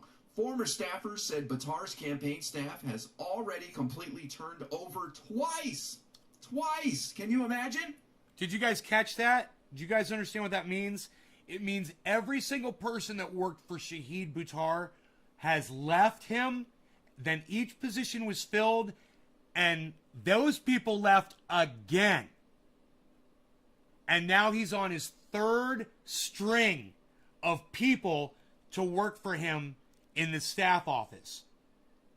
Everybody's been replaced twice. I've had the same moderation team here since I started. We have 6 mods in this channel. This guy's turned over his entire staff. You know, people are supposed to be supportive of the candidate. They're supposed to see a leader with leadership qualities. They got in there. They got to meet their hero. They got to see him firsthand, how he operates, how he works, what his attitudes are. And they said, you know what? He's not who he portrays himself to be on camera. Period. He's a fucking phony. Twice. Even Donald Trump just got rid of his campaign manager. Somehow Donald Trump was able to hold on to his staff, but this guy can't. With more than half a dozen employees or contractors quitting at around the same time in April or May. Wow. As a male staffer, Shahid never did anything terrible to me, but women staffers, a completely different picture, said Patrick Cochran, Buttar's... So here is a man now testifying about Shahid Buttar. Very interesting, huh? former volunteer coordinator. These are two people on record now from his staff blasting him. Man. Michael Kennedy, Shahid Buttar's running. He's run and lost against Nancy Pelosi for her seat. And the thing is yeah, Nancy Pelosi's evil and we do want her beaten bad. Not by this guy. We don't want this guy to replace Nancy Pelosi because this guy is a fucking liar and he'll do the exact same thing. When he gets in there, he'll enrich himself too. He'll take money. He won't do the things that because he's a sexual harasser and then he lies about it. He's a fucking liar. He's lost all support from all the people that work closely with him twice, 2 times over. They've all left him. You know, you could almost say that about me and Trendy As Dabbers. You could almost say it. But we could go back and fucking Dolch, Slowski, Iceman, of course, Chuckles, definitely, Rob Mulligan, just those guys that, you know, let me think. From the very beginning, Lobo still comes in here. Big D comes in here. Baby B comes in here. Look, man, my first string, the very first people that I ever met on the internet, they still come back to this show. You know what that says about me? It says that they appreciate me, that they don't disrespect, they don't think that I am not what I appeared to be. They find me to be true. They still love me. I still love them too. And that's all I need. The fact that his people walk out on him and don't come back, I would listen to what these people have to say. And you know, you can listen to anybody that's walked away from me. Listen to their story. Absolutely. I have no problems. You could go find my ex-girlfriends that will talk. Some of them will talk total shit about me. You can find ex-girlfriends that will say the most wonderful, beautiful things about me. I don't give a fuck who you interview, who you ask about me. Come back to me and confront me with it. Don't be a pussy. And don't let it sever our relationship because you heard somebody talking shit about me. Come back to me because unlike Shahid Buttar, I will address every fucking point and every fucking issue and I will clear my name. And if I can't clear my name over something, I will admit that I was wrong. I will say, hey, I did that and I was fucking wrong. And if I want to at that point, I will either say I was wrong and apologize or say I was wrong, but still fuck that person. Try me. Try me. It's going to be real. It's a challenge. I challenge anybody to it. Cochran recalls his female colleagues needing to gather 3 or 4 men to have their ideas taken seriously by the 2017? candidate. William Fitzgerald, who handled PR for Buttar, shared similar memories. It felt to me, as a white guy, he listened to me a lot more than the women members of his team, said Fitzgerald, a principal. Okay. You guys, listen to that. Because we're going to be talking about Shahid pulling the race card. Those of you guys who are leaving, you're going to miss the climax of this goddamn video. Don't walk out on what I have to say about the Shahid Buttar response. Don't walk out, you guys. I can't believe I can't believe that this show's not building and building and building with people. It's losing and losing and and this is why I'm so glad I found somebody like this who's not like the people that would leave this goddamn broadcast, you know? Worker agency. It was up. You guys need to hear this shit. This guy needs to be exposed. You guys need to stick around and stick through the parts when I'm not smoking or I'm not doing what, you know? It's like you got to grow a little bit. You got to show me that you can be adults and that you can learn and that, you know, you got to. Please. Yeah, don't run out on this fucking show, guys. Obvious, and he would often speak down to and be extremely rude to women and in front of lots of people. And it was not a one-off and not to just one woman. Fitzgerald says he broke ties with the campaign. Oh, Abasis, thank you for the 100 bits, man. I appreciate it. I appreciate the support, my friend. Nice. Nice, man. Fitzgerald says He loves broke his audience. ties with the campaign in April. We wanted to see him through the primary. It was obvious, and he would often speak down to and be extremely rude to women. Man. Buttar took 13% of the vote in that March primary, coming a distant second to the incumbent Pelosi's 74%, but earning a rematch in November's general election. Multiple former campaign staffers declined interviews, including former campaign manager Jasper Wild and finance director Emily Jones, citing non-disparagement clauses in their contracts. Buttar denied the existence of the NDAs. Wow. Man. NDAs? Interesting. So here we have a guy with a pattern of demeaning conduct towards women. He's got NDAs in his contracts. He's got somebody writing a 4-minute long Medium article about how he sexually harassed her. This is not looking pretty here. Croydon, a longtime comic and actress, said she spent decades backstage with some of the nation's raunchiest and most belligerent comedians. None of them, she says, felt the need to probe and belittle her sexual history as she alleges Buttar did. It was humiliating and degrading and made me relive other incidents, she says. I'm speaking out because I don't believe he's trustworthy enough to hold elected office. The left can do better. Buttar categorically denied all the allegations made in recent days, but was especially adamant that he never mocked Croydon for choosing to remain celibate following sexual assaults. That is the last thing I, of all people, would ever do, he said. The most painful thing about reading this story is it is so wildly inconsistent with who I am. Wow. I'm going to leave it at that. But again, I want to bring this back to what I saw on this platform from two of the largest leftist streamers. Number one said, in response to a viewer bringing up the article saying, hey, have you seen this? And in front of hundreds of people, Pelosi plant, probably. It's very possible, said that streamer. Can you imagine saying that after reading all the stuff we just read? And here's streamer number two. I don't know. I have to look into it. I want to make sure we give him a fair shake.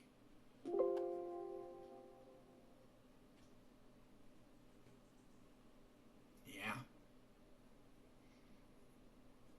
Dylan, if you want, I will send you timestamps to VODs. I'm not going to do that publicly because I'm not going to play that game that other people do. But I think it's important that us content creators know what's being said out there because Lord knows we were dragged through the dirt. I know I was. Fucking Windows 10 sucks my dick. My simple, neutral position on Joe Biden's accusations, right? That's it. I just said, look, we got to see what's going on. He hasn't been charged.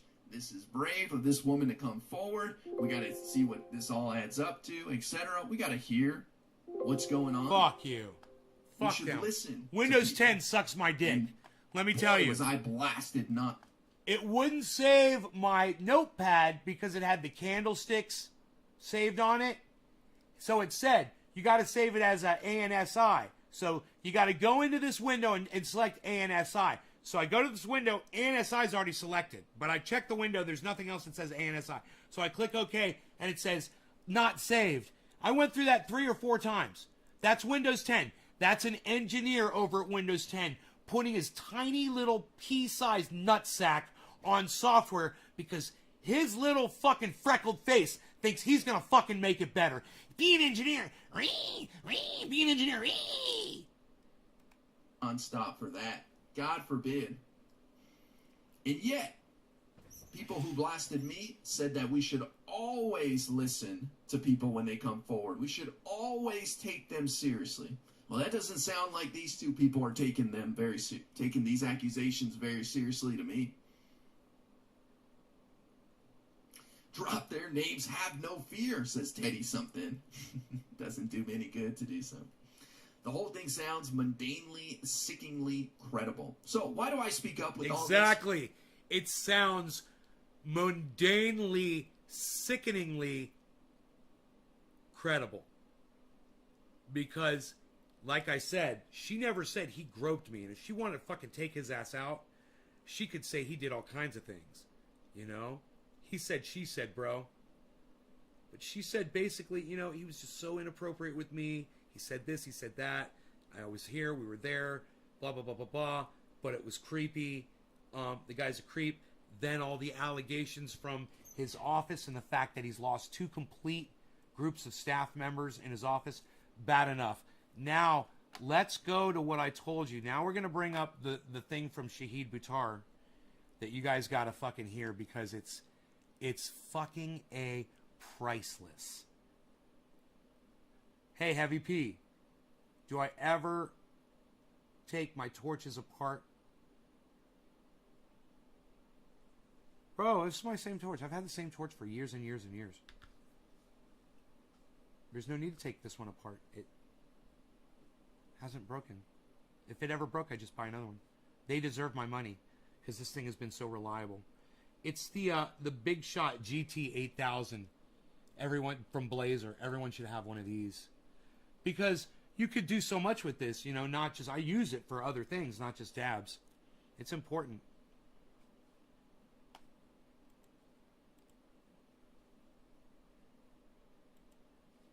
I'm going to retweet that at him. Fuck,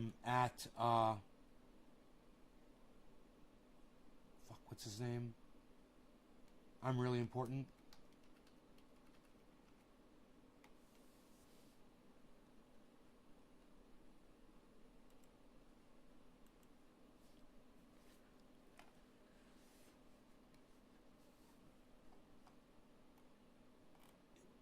Yo, I love that you're retweeting, Doc, but when you just at retweet and you don't retweet at anybody, it's no one's really going to see that. I would so much rather you do a quote tweet and tweet it at people. But thank you for the retweet. But, you know, you can always go back to your retweet and see how few people are seeing your retweet, you know? And if you want people to see it, send it to people. Send it to Trendies, man. Send it back to all of my accounts.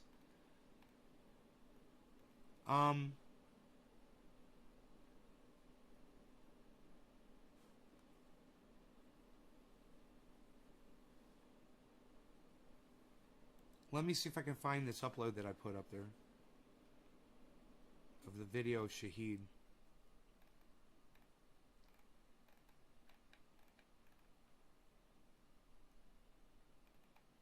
Okay, I don't see it. Nobody's retweeting it at me. Human garbage. Nick Brown. Nick Brown, thank you, buddy. Nick Brown, because Nick Brown retweeted the tweet at me, I was able to find the tweet. So, here, I'll retweet this. Thank you, Nick. God damn it, man. I wish everybody would do this shit.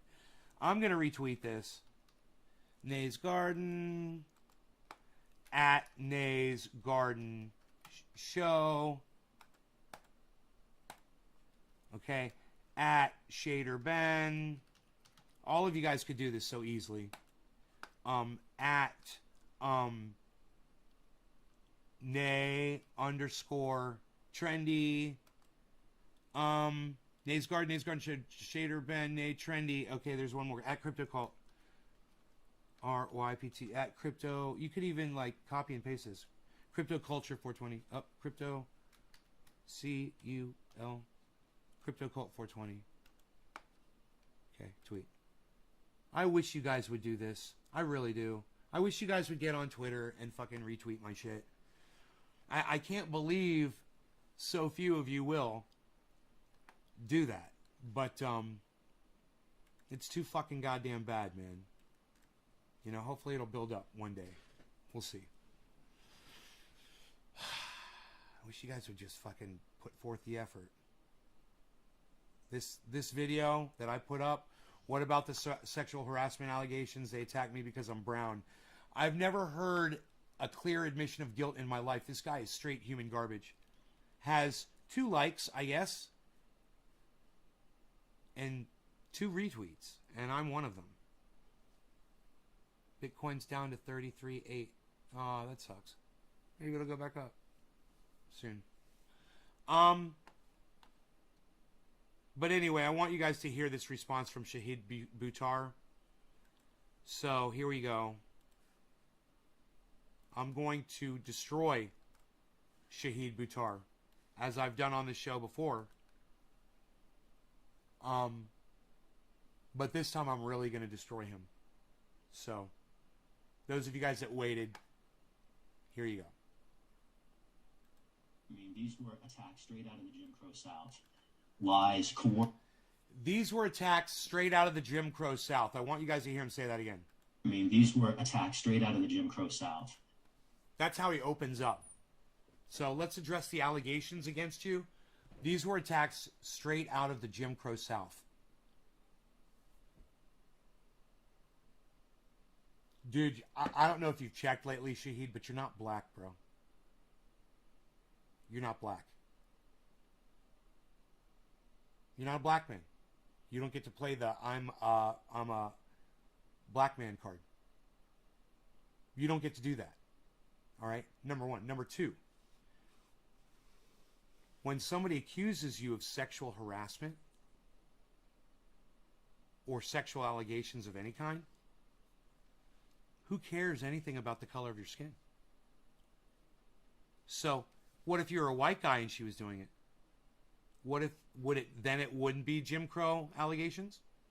Let's just say some creepy white guy that looks just like you was doing the exact same thing, and he was running for Congress against Nancy Pelosi. And she came out and said, "Hey man, this guy was fucking creeping on me. You don't want him to be fucking president. He's not worthy of, you don't want him to be, you know, in a position of power. He's not worthy of that at all. He's not worthy. He's a fucking liar. His character is flawed. And he will look you right in the eye and he will fucking lie to your face." Would that then be a Jim Crow assault? It's just kind of weird because you're not black, bro. I don't know if you've checked lately. Maybe you don't know what Jim Crow laws were. Lies, coordinated, orchestrated lies, supported by local politicians. Coordinated by local politicians? So you're telling me that local politicians helped write her account? They came up with the whole guerrilla poetry meeting, and you walking up to her in a party and cornering her and having a creepy smile. The politicians did that. You're just such a fucking liar. You will literally say anything. So what he's doing right now for the next 2 minutes, he's filibustering so he doesn't have to answer the actual allegations. The question was, and I'm certain, now I didn't hear the question because the idiot fucking cut it off that put this up there. You put the question so at least you can hear the whole fucking thing. Number one, okay? Or number four, whatever point we're on at this point. I'm assuming the question was, what is your response to the allegations that were made against you? So far, he hasn't responded to any of the allegations that were made against him. The allegations are, you were sexually harassing me, you came up to me at a party, you cornered me, you rubbed against my breast, you gave me a creepy smile, you said that I should be fucked, you were asking people around in a house after we got back from a party if there was anybody who would fuck me, you made the comment that you would fuck me, that if you were available. These are definitely harassing comments. Let's talk about that. What did you say? Were you there? Are you going to address those points? Oh, no. Be connect! No, he's not going to address them at all. I'm sorry, Rogi. We're doing Be Connect! I'm sorry, buddy. 1 second, let me close this door really fast, guys. Man, I feel like going on a second mug of Kefefi because I'm about to eviscerate this guy. And I think the Kefefi's just going to be brain lubrication, son. You know what I mean? I need some brain lube.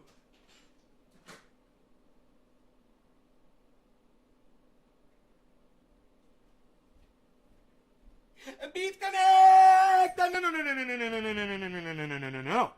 No.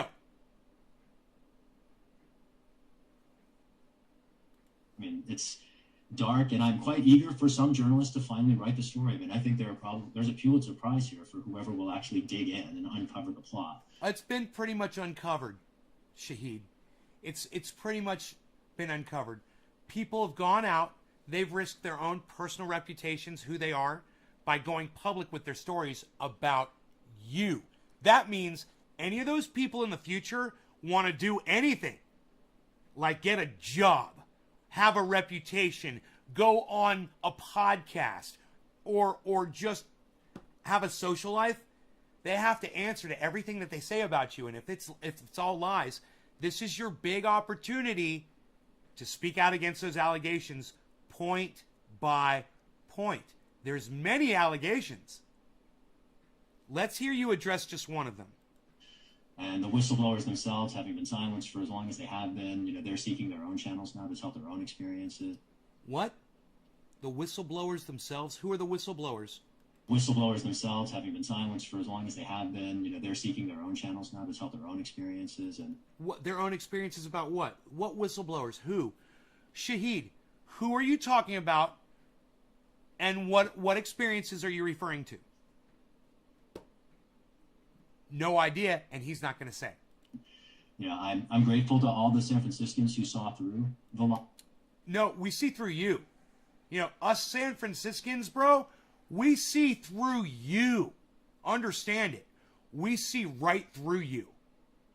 Eyes, and it was pretty transparently obvious to me as the subject of them that it was all done in bad faith. It was all done in bad faith. It was all done by politicians. It was Jim Crow.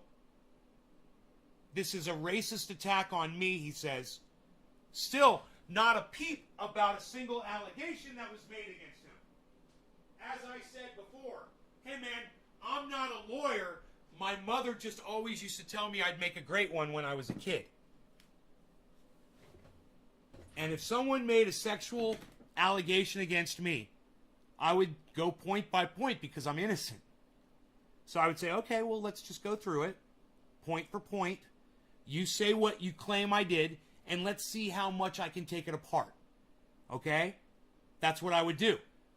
The first thing Shahid should have done, if he was innocent, is say, okay, now the date of these things, this is where I was on that date, and here's a receipt, here's a video, here's a photograph of me with a different group of people, here's me in a different state, a different city, a different whatever. I can literally just prove I was somewhere else. That's the very first thing I would do. The second thing I would do is say, produce one witness that can put us together, or a photograph. I mean, I would just go through this. It would be very simple. He's not doing any of that. The reason why he's not doing it is because he's guilty of these allegations, obviously. And for anybody to put this motherfucker on their podcast without completely shredding him and ripping him apart and forcing him to actually address allegations point for point is just as guilty. I'm sorry, guys. I'm sorry. I know he appears on my favorite podcasters' shows, but they are fucking guilty of this, man, and I will call them all out. That's why I love this guy. I'm Really Important. That's his channel name, I'm Really Important, because he is not fucking pulling punches on this bullshit.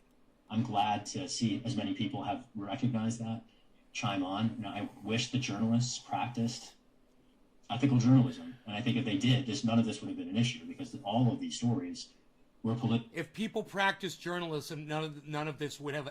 Really? If people practiced real journalism, really? Because at last I heard, if a woman wants to make sexual allegations against a man in public, she can do so anywhere.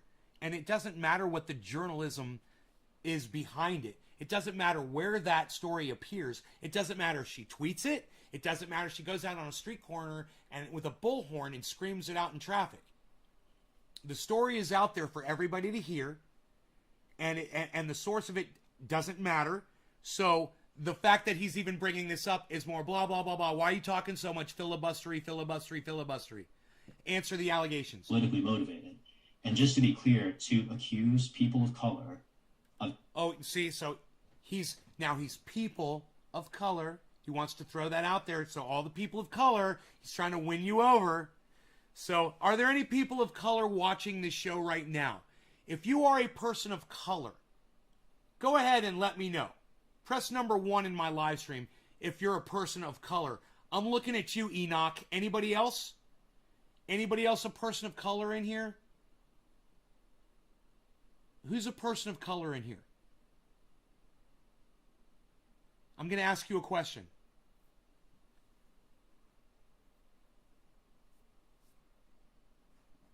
Are there any other people of color in here? Come on.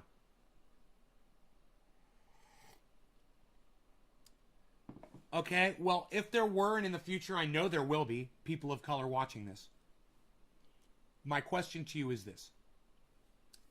Do you feel attacked by the sexual allegations against him? Do you feel attacked by the personal allegations against him?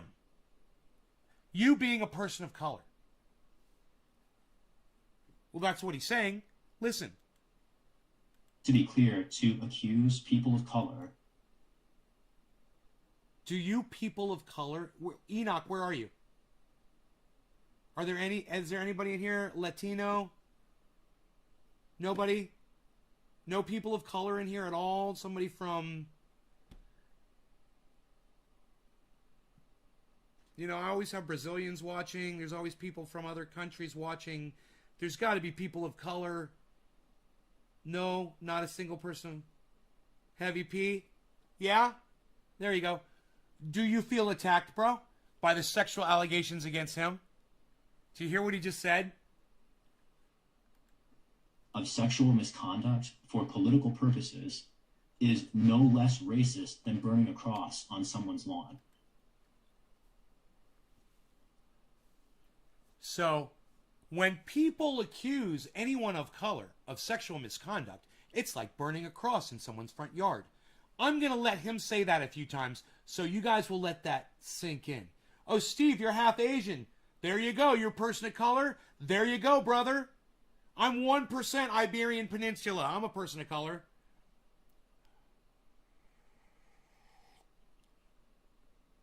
I don't even know what that means. I don't know what the Iberian Peninsula is, but I think I'm 1%. Anyhow,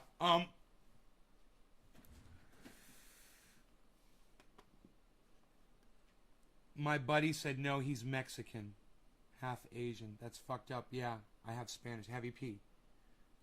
There you go. There you go. So do you guys feel attacked when anybody of color anywhere is accused of sexual assault? Do you guys feel like it's like somebody burning a cross on somebody's front? Because let me tell you something.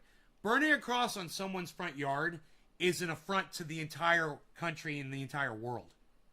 You being accused of sexual assault doesn't affront anybody, doesn't insult or offend anybody. And you trying to say that it does makes you a cuck bitch. You guys need to recognize me. You guys need to recognize how right I am on this. That I've been right about this guy all along. You guys need to give me some fire in the goddamn chat.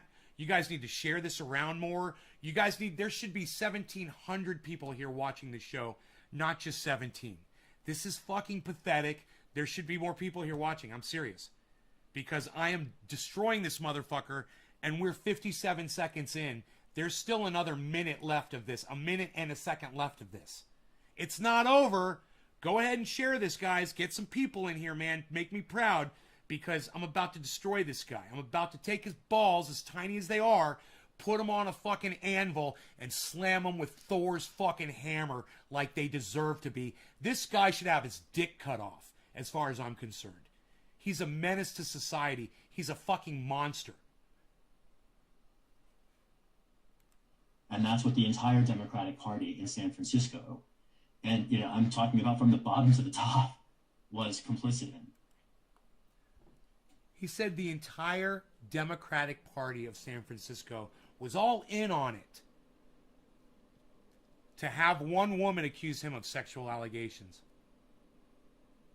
Let me tell you something, motherfucker. You present yourself like a cuck, clown, bitch. My apologies to all the clowns out there. You know who you are. I love y'all. You wear fucking clown-ass glasses. You wear your hair like a clown-ass bitch. You got a clown-ass fucking beard on your fucking face. And you look like a fucking idiot. 9 times out of 10, you're wearing a fucking pink Oxford and a green tie. You're a fucking clown bitch. You want people's support. You should have taken yourself a little bit more seriously. And I may have given you a little bit more listening to, but I still would have come to the same fucking conclusions.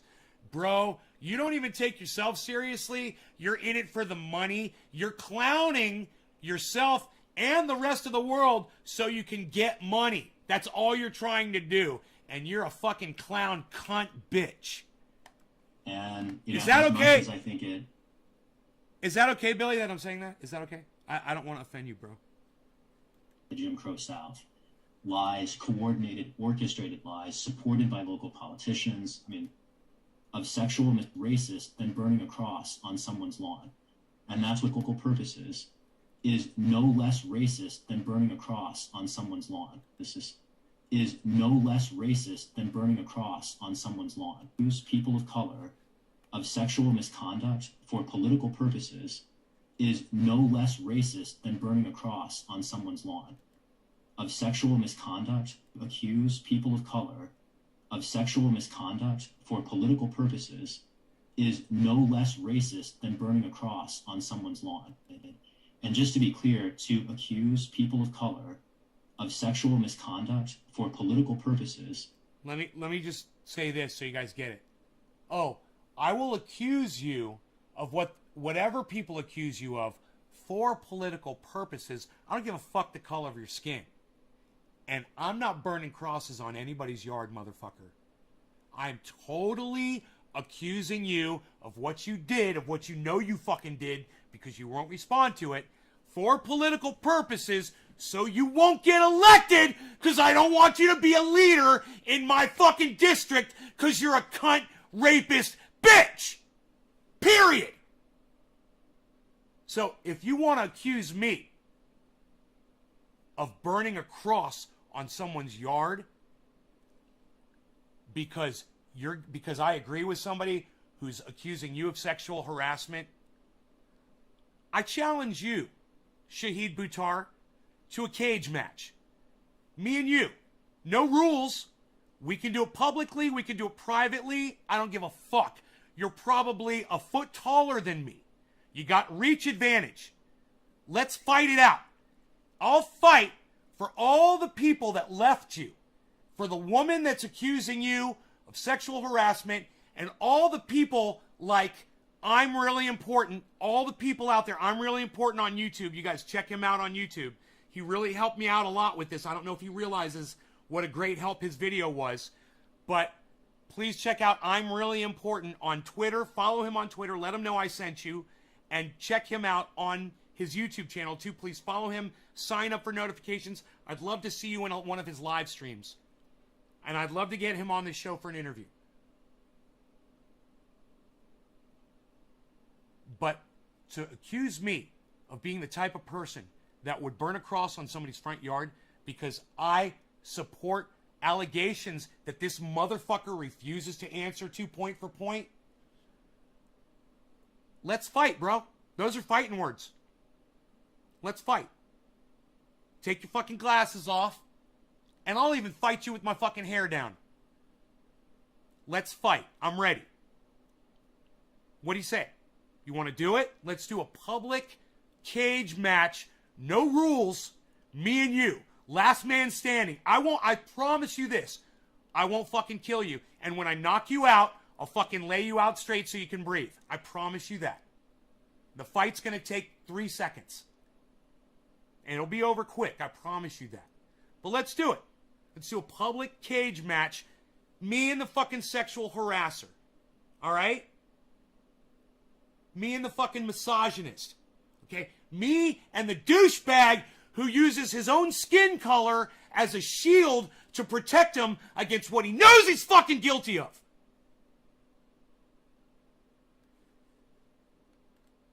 Is no less racist than burning a cross on someone's lawn. And that's what the entire Democratic Party in San Francisco, and I'm talking about from the bottom to the top. And you guys, I'm not, don't consider me part of the Democratic Party. He's accusing anybody that uses this politically, which I am. I'm using these allegations politically against him. I don't want him to be voted for. I don't want him to be supported. And I want all of you, all of my friends, and even the people that don't like me. You should fucking hate this motherfucker even more, right? To go out and just share his words. You don't have to include me, you guys. You don't have to make me famous. Make this motherfucker famous for what he's doing, for the fact that he's not addressing these issues point for point, which is what anybody would do. When you see someone like Donald Trump or Joe Biden or this fucking cuck bitch right here, this cunt right here, refusing to take the allegations point for point, they are fucking guilty as charged. It would be very easy to prove your innocence, but you can't because you're fucking guilty. That's why people don't take things point for point. Was complicit in. And, you know, as much as I think it limited our results in 2020, in this moment of racial reckoning, I'm quite proud to stand on this hill, you know. In this moment of racial reckoning, I'm quite proud to stand on this hill. So he's taking this moment of racial reckoning and he's claiming to be the champion of all of it. Because he was racially profiled and targeted by the evil Democratic Party of none other than San Francisco.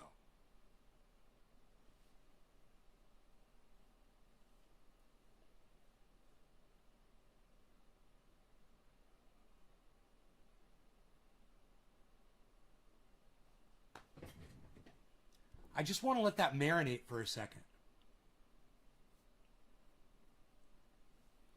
He's claiming to you right now that he should be the face of racist inequality in America. He's trying to use sexual allegations as a ladder, as a political weapon to win his war against his opponents.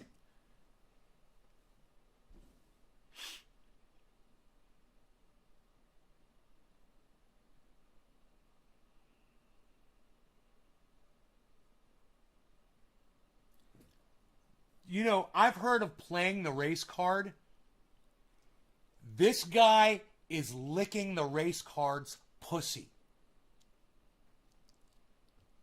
He ain't just playing it. You know, I grew up in rural Missouri as an immigrant, as a Muslim immigrant, and I've been mugged by police in Chicago. I've been called Osama by people passing protests out of their pickup trucks, and never have I been treated. Okay, and let me just say this. That's fucking horrible, but hey, man, welcome to the club, okay? I've been called Osama on my podcast many times.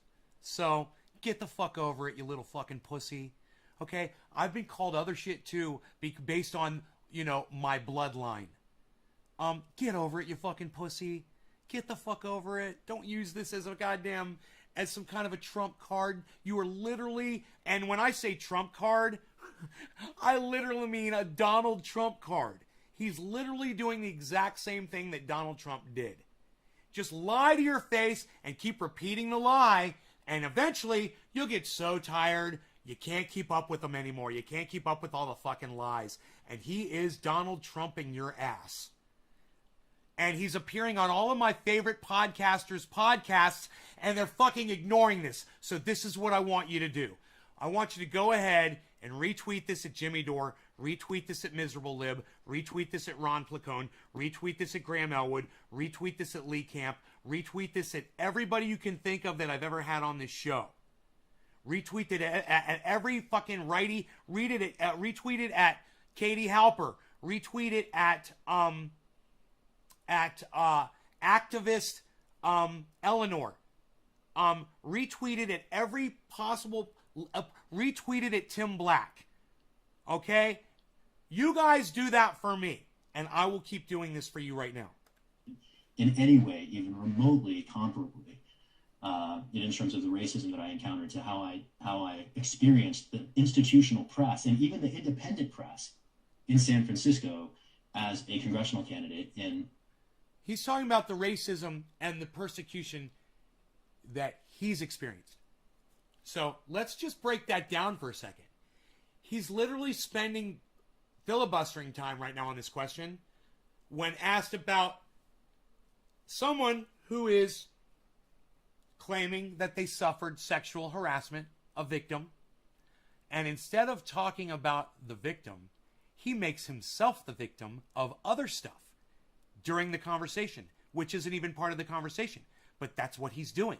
And I want you to hear the filibustering going on there. Listen to the filibustering. Chicago, I've been called Osama by people passing protests out of the... Quite proud to stand on this hill. You know, our results in 2020, in this moment of racial reckoning, I'm quite proud to stand on this hill. You know, I grew up in rural Missouri as an immigrant, as a Muslim immigrant, and I've been mugged by police in Chicago. I've been called Osama by people passing protests out of their pickup trucks, and never have I been treated in any way, even remotely comparably, in terms of the racism that I encountered, to how I experienced the institutional press and even the independent press in San Francisco as a congressional candidate in 2020. And you know, I see it as for me, a moment of learning, an opportunity. You know, I got racialized last year in a way that I never had been before, and that opened my eyes to a great many things. And I do expect it to make me a better representative when I have the privilege and honor of casting votes on behalf of my city in Congress. I mean, these were attacked. 50 fucking seconds. That guy for out of 2 minutes, for over 50 seconds, because he said it before too. When he was talking about, you know, when he's talking about burning a cross on someone's yard. This is bad as burning a cross on someone's yard. No, it's not. I don't care what color your skin is. I will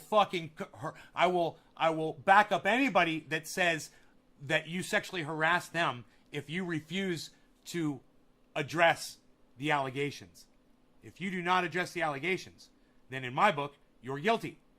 I will use that politically against you. That doesn't make me a racist. It doesn't make me a monster. It makes you a race card playing cuck bitch. That's what you're doing. You're a pussy, okay? You're a fucking coward, okay? And you can't just face it. And if you had just faced it and you'd kept it real with us, I think you'd get some more support. But you're too much of a fucking pussy, and you've been a liar your whole fucking life, and you can't stop fucking lying, and that's all you're going to keep doing is lie, lie, lie, lie, lie. Now, what I want you guys to do is I want you to listen to this whole thing uninterrupted for 2 minutes. I want you to listen to how many times he mentions racial shit, okay? I'm not going to stop it. And I want you to hear for the last 50 seconds of this 2 minutes, he literally only talks about racial injustices towards him. I mean, these were attacks straight out of the Jim Crow South. Lies, coordinated, orchestrated lies, supported by local politicians. I mean, it's dark, and I'm quite eager for some journalists to finally write the story. I mean, I think there's a Pulitzer Prize here for whoever will actually dig in and uncover the plot. And the whistleblowers themselves, having been silenced for as long as they have been, you know, they're seeking their own channels now to tell it's getting tinier. And you know, I'm grateful to all the San Franciscans who saw through the lies. And it was pretty transparently obvious to me as the subject of them that it was all done in bad faith. I'm glad to see as many people have recognized that, chime on. You know, I wish the journalists practiced ethical journalism. And I think if they did, none of this would have been an issue, because all of these stories were politically motivated.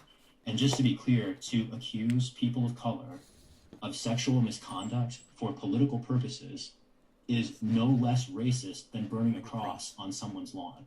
And that's what the entire Democratic Party in San Francisco, and you know, I'm talking about from the bottom to the top, here we go, was complicit in. And you know, as much as I think it limited our results in 2020, in this moment of racial reckoning, I'm quite proud to stand on this hill. You know, I grew up in rural Missouri as an immigrant, as a Muslim immigrant, and I've been mugged by police in Chicago. I've been called Osama by people passing protests out of their pickup trucks, and never have I been treated in any way, even remotely comparably, in terms of the racism that I encountered, to how I experienced the institutional press and even the independent press in San Francisco as a congressional candidate in 2020. And you know, I see it as for me, a moment of learning, an opportunity. You know, I got racialized last year in a way that I never had been before, and that opened my eyes to a great many things, and Bullshit. I do expect it to make me a better representative when I have the privilege and honor of casting votes on behalf of my city in Congress.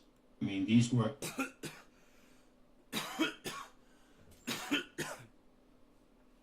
I'll get this motherfucker off my screen. I know you guys can't stand the sight of him like I can't.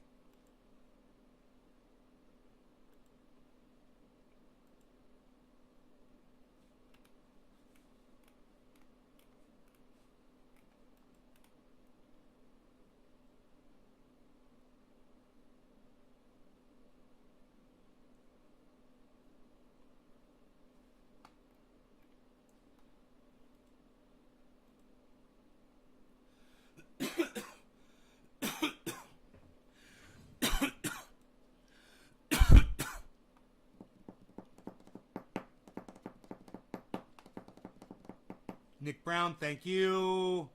Nick Brown, thank you. Retweeting. Graham Elwood, Nick Brown, thank you. Retweeting. Nick Brown, thank you. Retweeting that Ron Placone, thank you, bro. Jimmy Dore, yeah. Nick Brown, what? Come at me. Come at me, son. I'm going to retweet this one at all of mine. At Shader Ben. At Nays Garden. At Nays Garden Show. At Crypt. CRYPTO. Crypto Culture 420. At Nay underscore trendy 2, 3, 4, 5. And yeah, I'm retweeting that. Holy shit. Nick Brown, thank you, brother. Human garbage is a compliment, right? Retweeting that, bro. Awkward rap. They attack me because I'm brown. Man, thank you, bro. Thank you.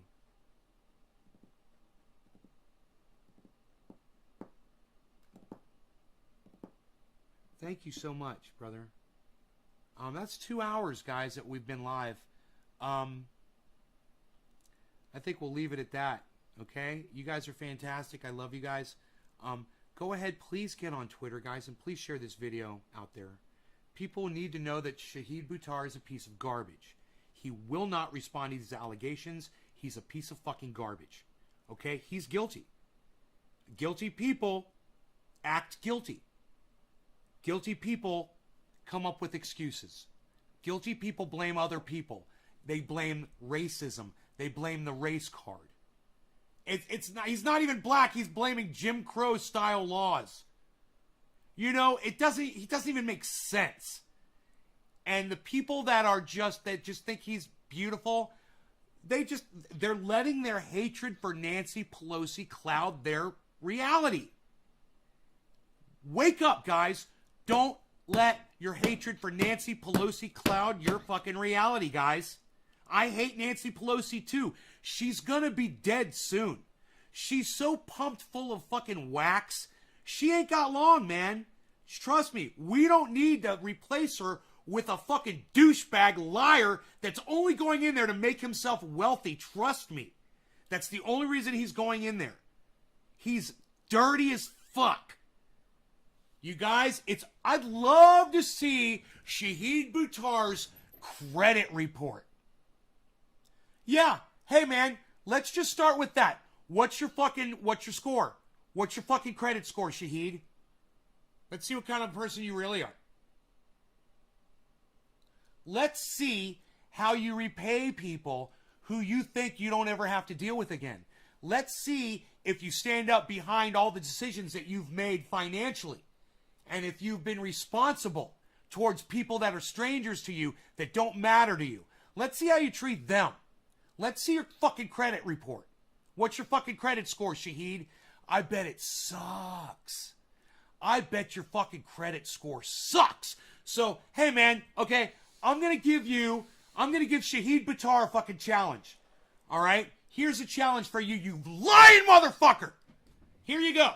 Prove me wrong, because if somebody on Twitter picks this up and it goes viral, or at least hundreds of thousands of people see it, you're done. You're never going to be able to run anywhere ever again. And I'll make sure of it. And I'll make it my life's fucking work, you motherfucker. I'll make it my life's work. Watch me destroy you. So, I'll give you this challenge. All right, Shahid? Here you go. Here it is. Let me pull up my cell phone here.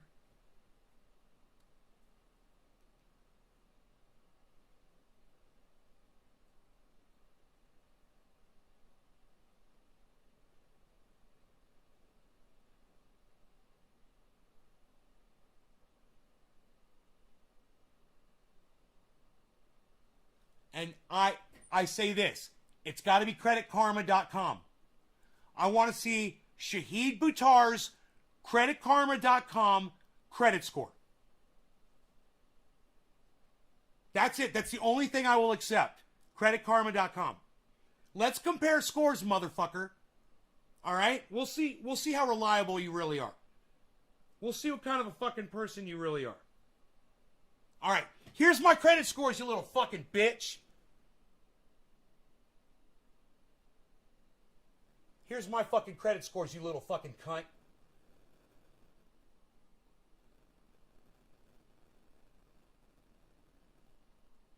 All right? Let me see how honest you are with the people in your life that don't matter. And then we'll see if you really give a fuck about the people who do. But let's start here. Let's just see what kind of a person you are. You fucking little cunt bitch. I challenge you. Post your credit score. Let's see if you're the kind of person who can be trusted. Let's see if you're the kind of person who we could take at their word. Man, I wonder what Donald Trump's credit score is. Okay, Google. What's Donald Trump's credit score? Results.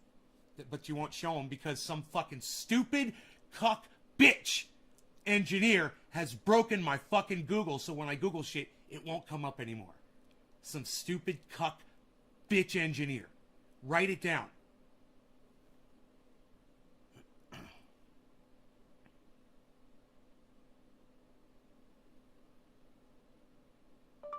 What is Donald Trump's credit score?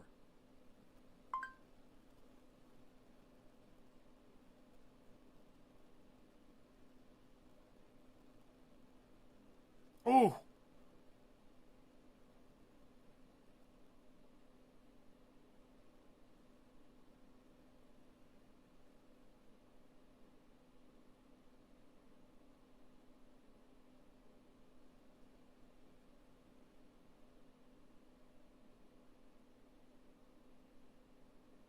Dude, who is this? 247sports.com? According to NAV, and I don't know who NAV is, the Trump Organization Incorporated's business credit score is a 19 out of 100. 19 out of 100. So you want to see if someone's a lying cuck bitch. Ask them for their credit score. You let me see your fucking credit score. Okay? And when I see your fucking credit score, when I see how you treat people that you think you can get away with shit with, right? Because let me tell you something. You ain't ever seen anybody get away with shit on people as much as fuck politicians do. They literally have a campaign where they ask you for money. You give them money because you hear them say what you think they're going to do for you. So you give them money. So then they take your money and they go around and they tell everybody else, hey, this is what I want to do. Give me your money. So more people give them money. So they're able to amplify that message with your money. Then they ask you for your vote, and you go and you vote for them. You tell your friends to vote, and you really work really hard to get people to vote for them, and you get them elected. and then they go into office, and then they don't do anything that they said they're going to do. Period. That's what politicians do. They go in, they take your shit, they take your money, right, to not do anything that they told you, that they lied to your faces and said that they were going to do. This is what they're all doing now. You know, I'll give Donald Trump credit for him literally doing the things, the fucked up shit that he said he was going to do, like build a wall.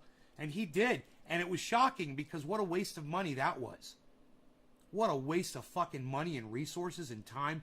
And now we've got all of this steel sitting on the border. What a waste. What a fucking waste.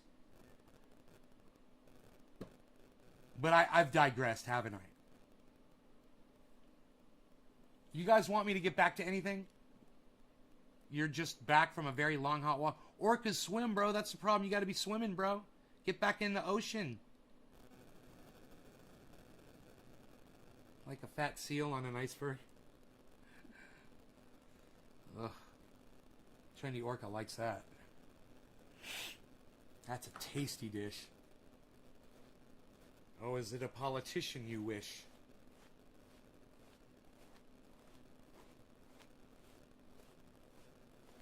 I know, you're in freaking Kansas. You got the ocean, bro. You're Orca, bro. Orca brings the ocean wherever he goes, bro. You're swimming right now, bro. You're swimming right now, bro. You're swimming right now. Best mosquito medicine, trendy paint oil. Living here in Florida, we need this stuff. Seriously, if mosquitoes make you itch like hell, try penny. Adam Benson. Not just mosquito medicine, brother.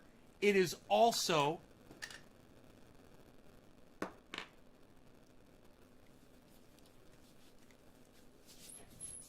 a mosquito repellent. And it makes you smell like peppermint.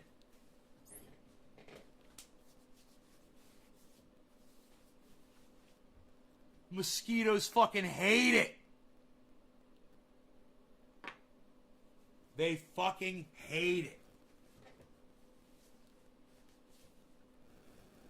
Go outside and watch them bounce off you. Rub this stuff on, just like I just did. And watch those. Griffin.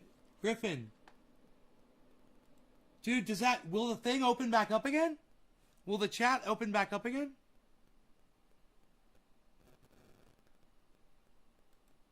You guys want to try? You guys want to go back into the chat? I think I can open the chat again. Let me see. Holy shit, bro. Restream chat. 7 of you. There's 6 of us can fit in there, I believe. Or 6 of you and 1 of me, I believe.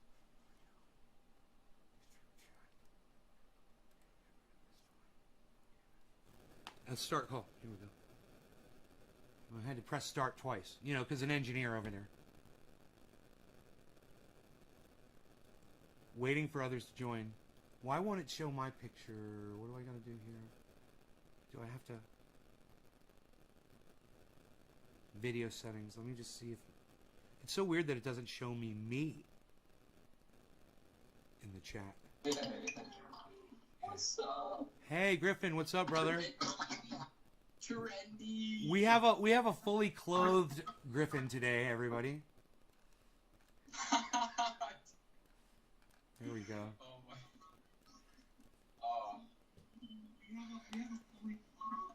Can you see me, Griffin?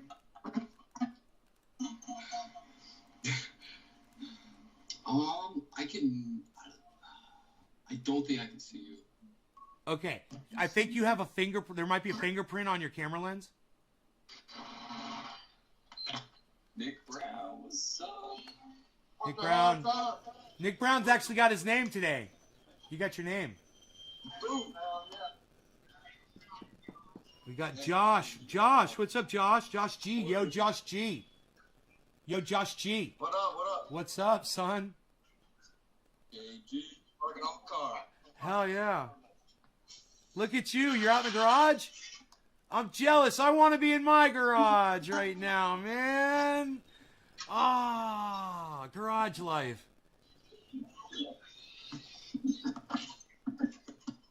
Turn video off. Share screen. Let me see this. Share screen. Oh, I got different screens I can share here, but not me. Hey, y'all hear a lot of background noise? Yeah, it's okay. I think it's Griffin's mic. Griffin, can you turn your volume down on your speakers? And I'll turn my volume down a little bit. I'm in my dump truck. I may have to put on my, No. It's me, bro. It's me. Hold on. Let me turn my shit down. Hold on. Let me just turn my volume down on my speakers a little bit. It's going to help a lot. Everybody just turn your volume down a little bit. It goes a long way on your speakers. What you're listening to, because what we're hearing is the sound of us coming back through your microphone. So if you turn that volume down just so you can hear it, then your microphone probably won't pick it up. And right now I think it worked, right? We're good?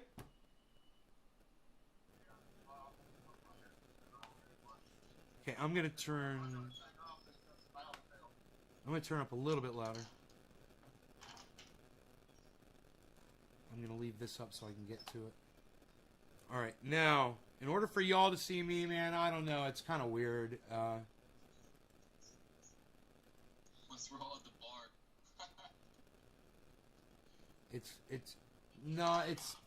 It's because I'm not full screen. That's what it was, right? If I make myself full screen, will I appear in there?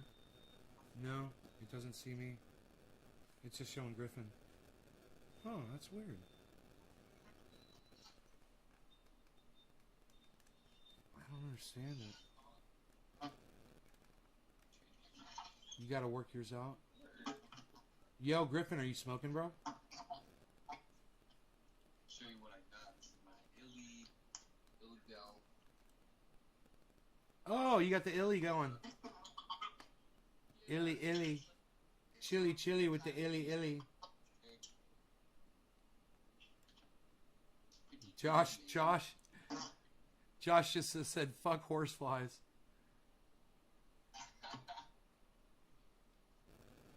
Fucking horseflies, man, they'll get you. I forgot where Rogie went.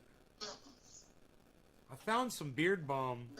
I found just a little bit of beard balm in my house. Bro, watching Nick drive the truck is crazy. Oh my god, we get to see Nick driving the truck finally. This is the best shit ever. Y'all didn't see me dumping just a minute ago? I didn't know what you were doing. Oh, hell. Man, it's the first day I've been able to work in the past week since last Saturday. Kind of sucks, but... I said Rogie's name and he comes over and he wants to fucking come out. There you go, Rogie. That shit right here, though. That's what I got. It's helping me out. Look at that! Some triage oil in the house. I got mine open. I keep my triage oil open. I could use it for... I got a burn. Very soon.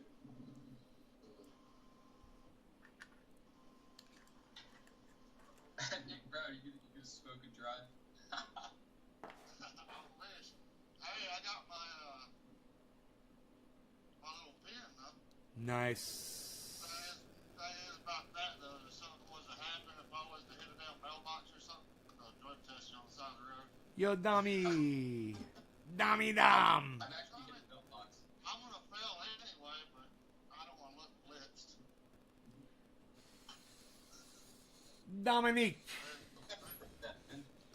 Hey, Dom, we're live in the Chizat again. Let me see. I give you a link. A special nice. A hin. I give you a special nice. A hin. Yo, Griffin, I know what it is. It's the bright light behind you. If you can move over, you could just move over. You could just move over a little bit to your left, and try to block the light, and a little bit more. A little bit more. Right there. Just try to block that light, and maybe it'll focus on you. Nah, it didn't work. Yeah, you can pull the blind down. I don't know what it's trying to focus on, bro. It's like everything's out of focus. That's what mine was doing yesterday. Bro, Nick, you're hey, there's Trendy Orca, the Orca. I love my Orca. Nick, your screen is hauntingly clear, bro. It is so bad as fuck.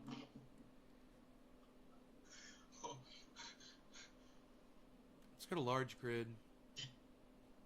iPhone.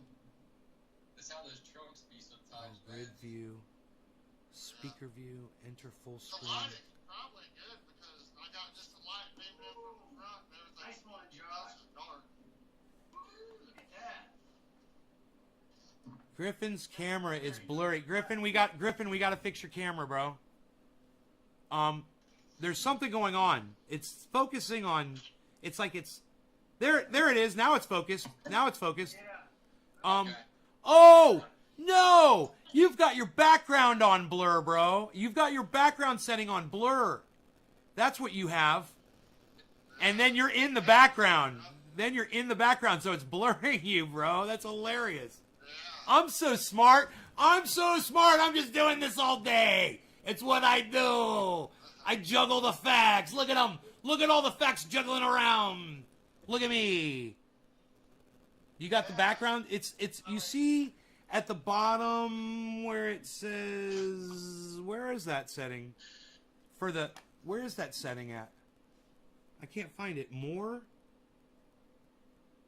Oh, yeah. Listen, the bottom right. Careful there, Griffin. Griffin, at the bottom right of the screen, there's 3 dots that say more. Click on that. Oh, got it. Bow. Oh, wow. He's in focus now, motherfucker. What? That shit's fixed. Now I got to get my face out of here. So let me do this. Here, I got this all figured out. I know exactly what I'm doing now. I got this layout. So I go here to about layout, right? Yeah, layout, and I go left side in, Boflow, right side in, Boflow, top down, Boflow. I like to say Boflow. That sounds like a fun word to say. Boflow. I like to say it. All right, so there we go, man. I wonder if I could zoom the whole shot in. God, that would be cool. Is there a zoom for the whole shot? I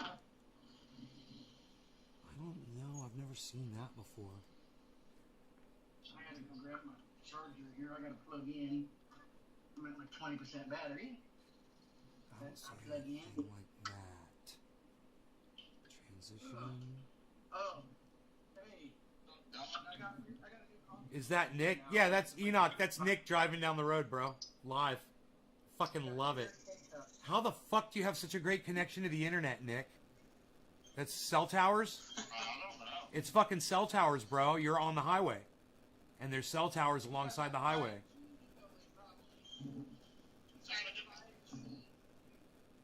Hey, Nay, I got the same glasses you got.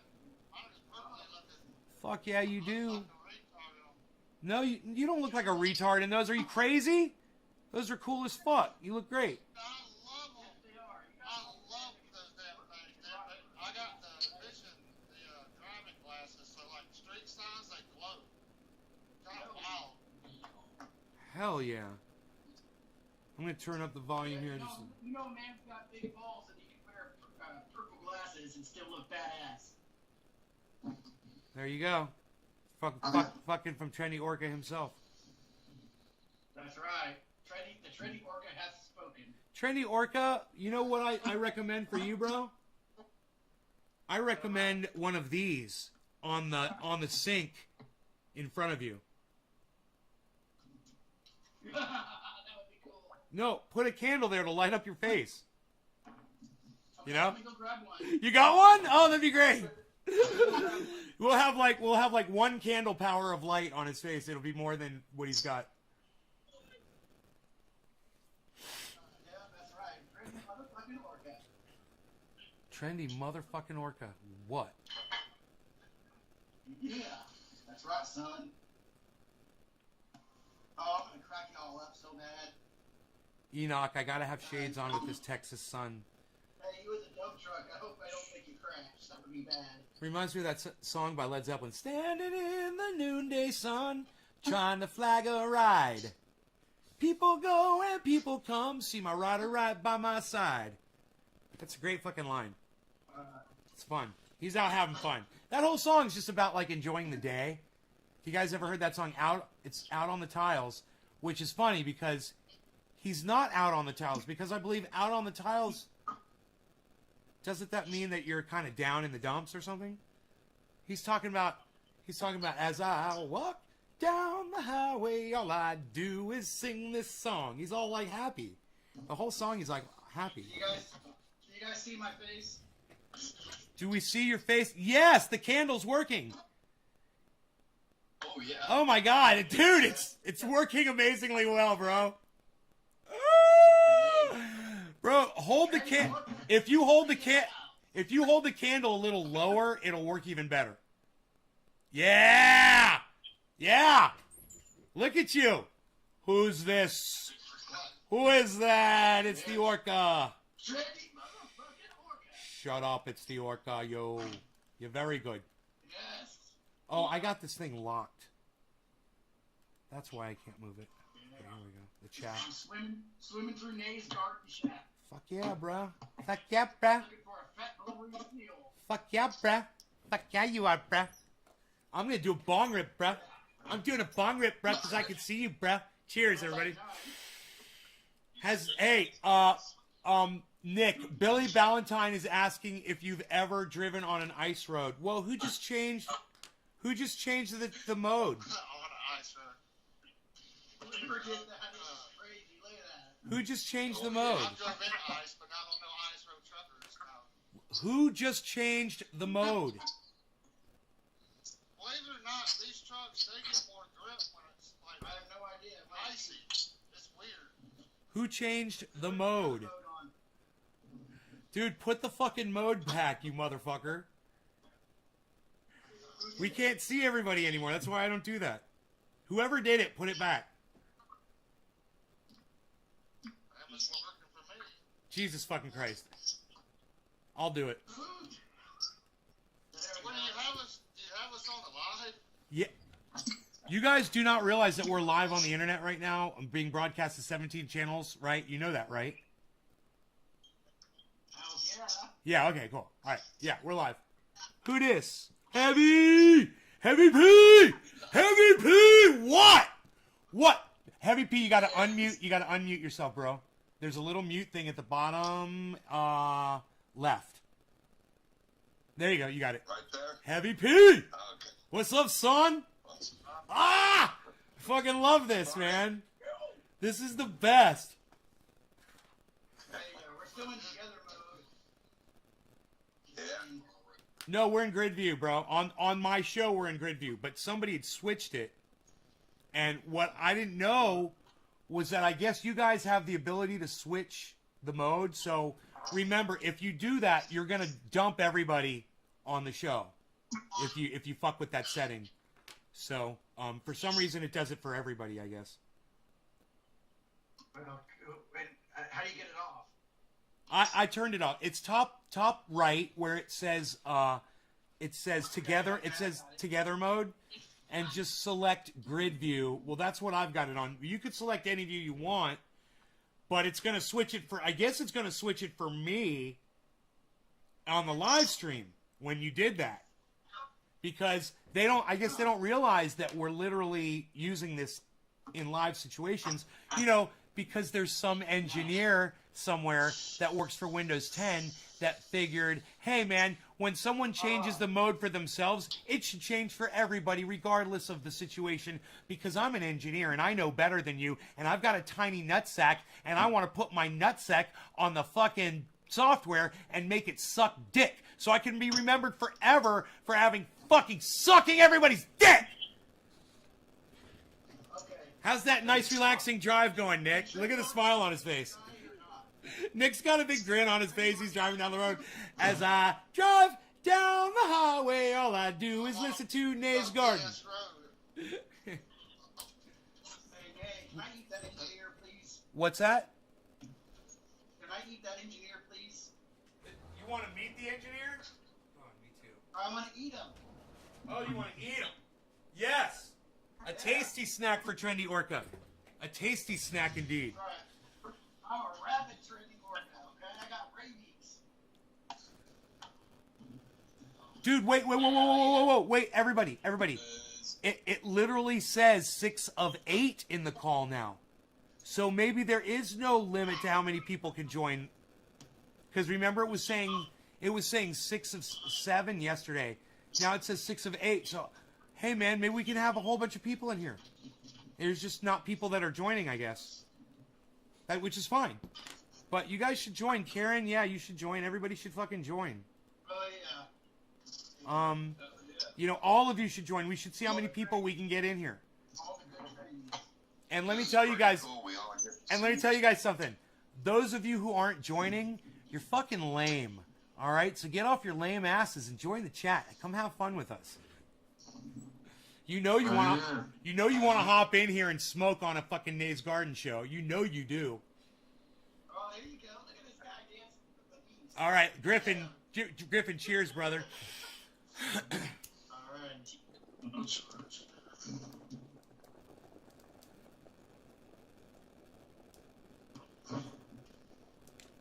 Where's he on the road?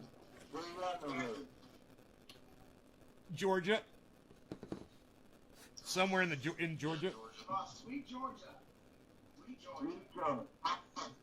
Hey, you gotta love a Georgia peach, let me tell you. Oh, yeah. Georgia has some of the most beautiful women I've ever laid eyes on. And you know what that is? Goddamn, who just said that? That's true. Who just said that? That is so fucking true. Georgia's got some of the most gorgeous women I've ever seen in my entire life. I swear to fucking God. Nashville, and fucking Georgia. There is something about the women there that are fucking. I don't know, bro. The women are fucking. It's not, bro. They're beautiful women. They're fucking hot. They're beautiful. It's not the accent. I don't care how they're talking. College, man. There's so many college chicks up there. Oh my god. Oh, God. And I'm gonna tell you, you guys want to know a little known secret? I'm gonna give you another city. You want to see some of the most gorgeous women? Sacramento. Sacramento, fucking gorgeous, and even better, San Diego. San Diego, oh my God, fucking San Diego. Oh, Some rich college girls. bro, and they're sweet and they're nice, and they'll say hello to you, and they'll talk to you, and they're friendly. They will. Yeah, and they're gorgeous, bro. You can actually look at them because they're looking at you, which is nice, you You know? can actually talk to them without them running to a... It's not like an Orlando hoe. Hey, man, you guys don't want to fuck with Orlando hoes. They're fucking cold bitches. They won't talk to you. They won't look you in the eye. And if you look in the wrong way, they'll dress you down. And then they'll turn around and they'll talk shit about you behind your back. Fucking Orlando hoe. Just staying out of Florida. These girls are bitches. Bro, where you at? Where you at? It's gotta be the humidity or something that just makes them bitches. Heavy P, what city? There's too much sun frying their brains. Heavy P, I thought you were in Texas. No, I'm in Some of them need to go What to city? Citrus County. Citrus County? Hour north of Tampa. Oh, bro. You know, trashy Tampa, bro. I mean, hey, if you're looking for a hoe, you're in the right spot, though. Oh, yeah. That's why Oh, man. Fucking Tampa, bro. I mean, Tampa, you know, where the titty bars go much further than titties. I mean, you get a fucking hand job, and it's basically legal in fucking Tampa. It's fucking crazy. It's on one road they have a place that all prostitution can go. It's goddamn crazy. Welcome to Tampa, boys. Welcome to Tampa. It's like the Tijuana of America. Tampa's like the Tijuana of America. Tijuana. Tijuana. Yeah. That's, even Miami's like that. It's like going to Karen, stop being a little bitch and come into the chat with the boys. You know you can salt it up. You know you can salt it up with the best of us. Come on in. Come on, Karen. I won't bite. I won't bite. There's no excuses, Karen. I'm driving a damn dump truck. No shit, man. I mean, look at Nick, and he's actually participating, and he's on video, and he's driving. Hey, I'm camming by candlelight here, all right? You know what I love about Nick?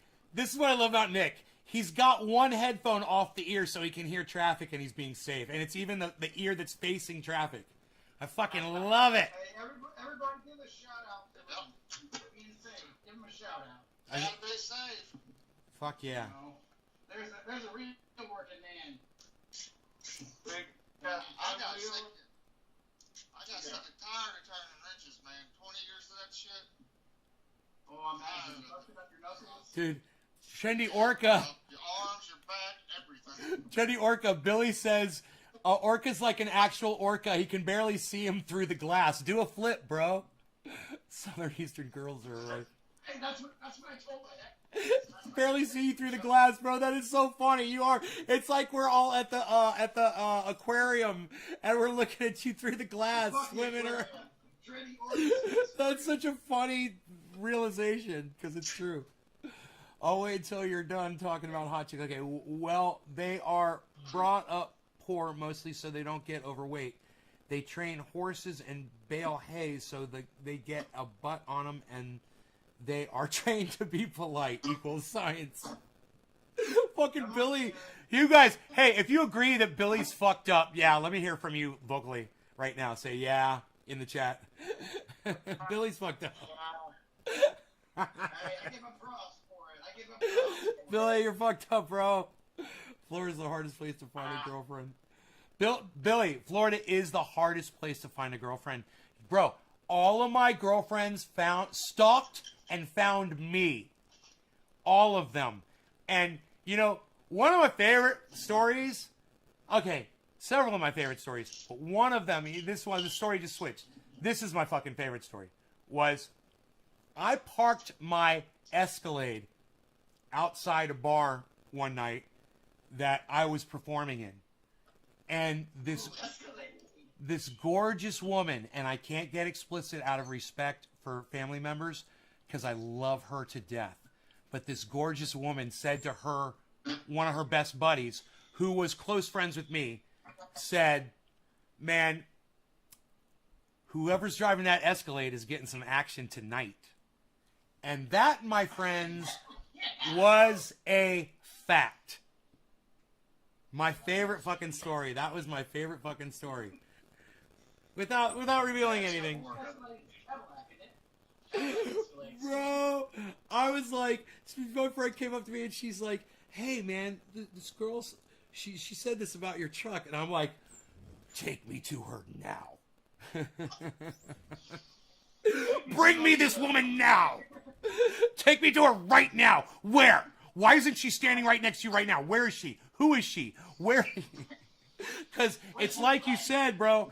Every girlfriend I've ever had basically stalked and came after me. You know, because you can't approach girls. Oh man, in Florida it's hard. Yeah, in California it's different, man. You can walk up to any woman, any girl here in California. You can start up a conversation, any age. It doesn't matter. Nobody's going to look at you weird or anything.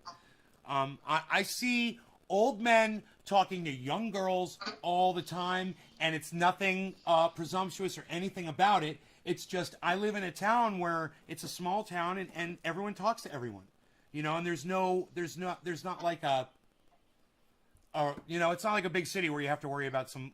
And what's crazy is, this is what's crazy. My town, okay, Lake County, is for some reason it is a known refuge for child molesters. Okay, Karen. They have there's. Now, come on. Let's see A bunch of them have come to this county to try to hide from society. And they get up in the mountains, or they get in a trailer out on some property to just get away from everybody. And you go through, there's an app that tells you where all the child molesters are in your area. And we checked Lake County, and there weren't too many around where I live, luckily. But bro, in the more heavily populated areas, you're just like, dude, there's not that many people that live here. Look how many of these motherfuckers live here in this county. It's pretty fucked up. That being said, any of those motherfuckers gets caught slipping, they get disappeared, and it already fucking happened. Somebody went, was known for was a convicted child molester, went up to somebody's daughter, was talking to them in public, and a dude that I know personally, he went up to this guy and said, hey man, I just want you to know something. He's like, the next time me or any of my friends see you talking to a child in this town or in this county, no one's ever going to hear from you again. And you know what? The guy doesn't go out in public anymore. And that's how this county is. We know you're here, but if we fucking find you, and if we find you fucking talking to kids, your ass is fucked. You're going down. And like, these motherfuckers will take you and bury you. Everybody's got a fucking tractor. Everybody's got a backhoe. Everybody's got a fucking skid steer, man. I was one of the last people in my fucking neighborhood to get heavy equipment. You know, everybody can bury your ass, and you get fucking buried. Motherfuckers know, man. People are gone. Look at those tats. Why don't you do podcasting, Heavy P? Look at those tats. People would love you. Oh my God, are you kidding me? That's all it takes. All you need is a head tap, bro. Heavy P. Heavy P. Heavy P. I'm gonna make you fucking famous. I'm gonna make you fucking famous, bro. Dude, are you kidding me? Do you want a podcast? Do you want to be famous? I'm gonna make you fucking famous. I'm gonna make you fucking famous, bro. Dude, are you kidding me? I got over 200 tattoos. I would love it. Well, start podcasting, bro. Start podcasting. Do whatever you're in. You podcast whatever you're passionate about, and you can keep it clean, bro. If you keep it clean and you don't smoke on your podcasts, you'll be fucking famous overnight. People are gonna love your tattoos. It's all about the tats. The more ink you show, the more fucking people you'll get following you. I promise you. You'll have hundreds of people watching you. Do it on Facebook. Just start going live, man. Just go live on Facebook. Start doing live streams. Yeah, I've got a orca tattoo all down my arm here. Yeah, we were. Fuck yeah, Trendy Orca. And then I quit. You did start podcasting? Why did you quit? Just because there was no one that wanted to watch. So I was just like, oh well, I'll just. Shit, I'd watch it. What? Wait. I just went to a few people, and it was under someone else's name. Did you ask anybody to share it while you were live?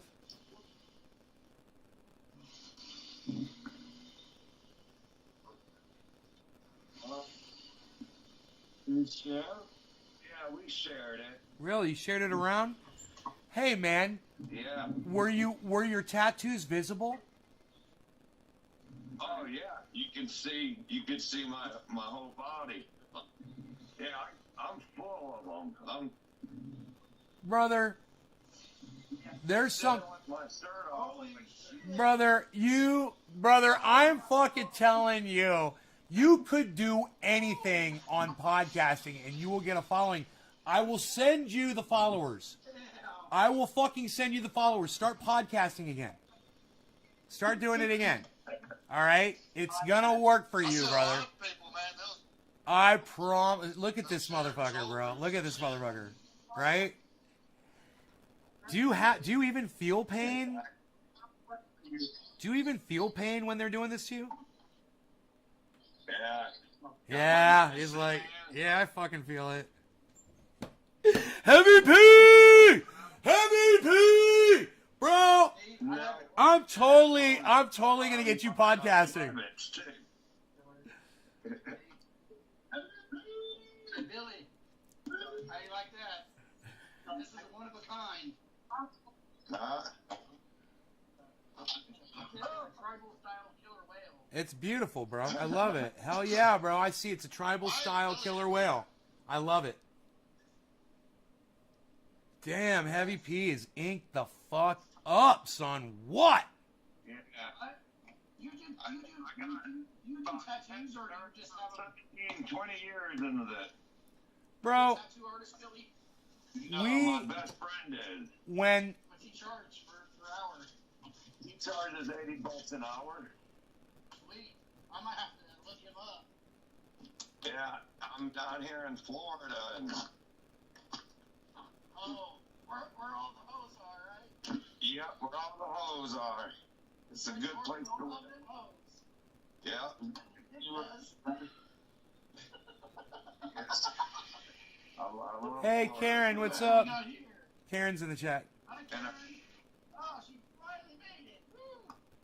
Oh, she disappeared. There she goes. We saw her and then she There disappeared. She goes. She might not have had a good connection. See, now you guys got me saying hoes all the time. It's all your fault, Billy.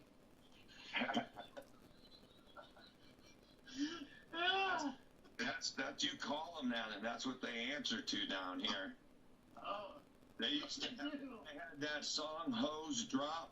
The girls loved that song, and the girls would drop straight down to the ground every time they played that song. And Yeah. what?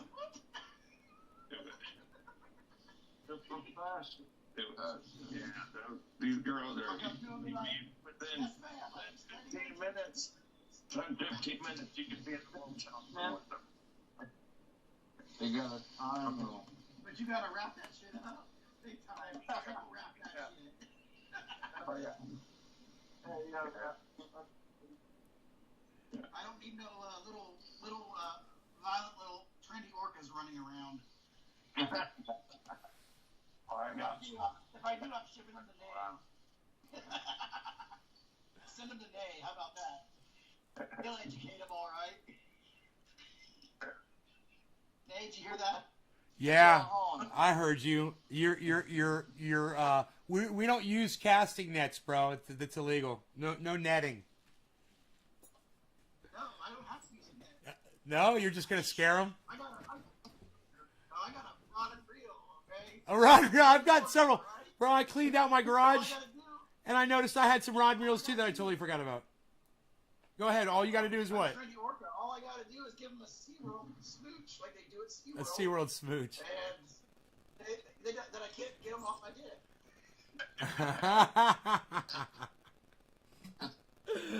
Bro, Maybe a flip or something. I was listening to Bong Loaded's live stream yesterday, and he was saying how he used to hang out with all his friends, and he was the only one that had the nerve to walk up to any girl. And when his crew would like be hanging out with girls, and the only reason would be because he would break the ice, and he would be the one. And dude, his live stream yesterday was so funny. And he's like, and you want to know why I did that? He says, and he gets really serious, and he just looks at the camera and he goes, numbers. He's just like, it reminded me of the scene from Office Space when the dude goes, 2 girls at the same time. He's like, I don't know, if I was a millionaire, I could kind of probably get that working. It was so fucking funny. He goes, numbers. He goes, Bong Loaded goes, numbers. I play the numbers, bro. He's like, the more girls I walk up to, the more girls I talk to, the more chances I have of getting with one of them. He says, and hey, you got to practice on the ones that are ugly. He says, you got to practice on the fat ones. He's like, hey, you might end up having sex with one or two that or you might have to turn them down and say sorry. He's like, but that's the worst thing. What's the worst thing that's going to happen? He's like, you gotta hone it. And get to the point where you're a master at it. He says, then your friends will fucking all respect you because you're bringing all the women around. Dude, Bong Loaded was priceless last night. And if you guys aren't following Bong Loaded on YouTube, it's Bong Loaded on YouTube. And he's also on Facebook, Jed Doan. You guys should be following him. He's fucking hilarious and he keeps it real. He fucking has great stories. Great stories. And usually the stories are about whatever he did that day, which is pretty fucking awesome. He's into remote control shit. He's a grower. He grows some dank. He's a breeder. He's growing different strains. He's straining it up. It's getting strainy with it. Let me move this. This is bothering me. Dude, was I fucking covering up? I gotta find a place where I can go. Yeah, I Here we go. get out to California one day. I gotta go back to Long Beach to go see my niece. LBC. So, I got a friend that lives. I got a friend that lives up around Hollywood. He does like film stuff, but he's, I mean, like, oh man, come up here for the week or something. Come hang out for a while. yeah, it's beautiful on the water, but I don't want to stay on it. Dude, the amount of control the social media is putting on us is so obnoxious. Karen, I was just thinking about this today. I was thinking about how stupid it is that when I used to talk about COVID, that I would get in trouble and they would, oh, you can't talk about this. You can't.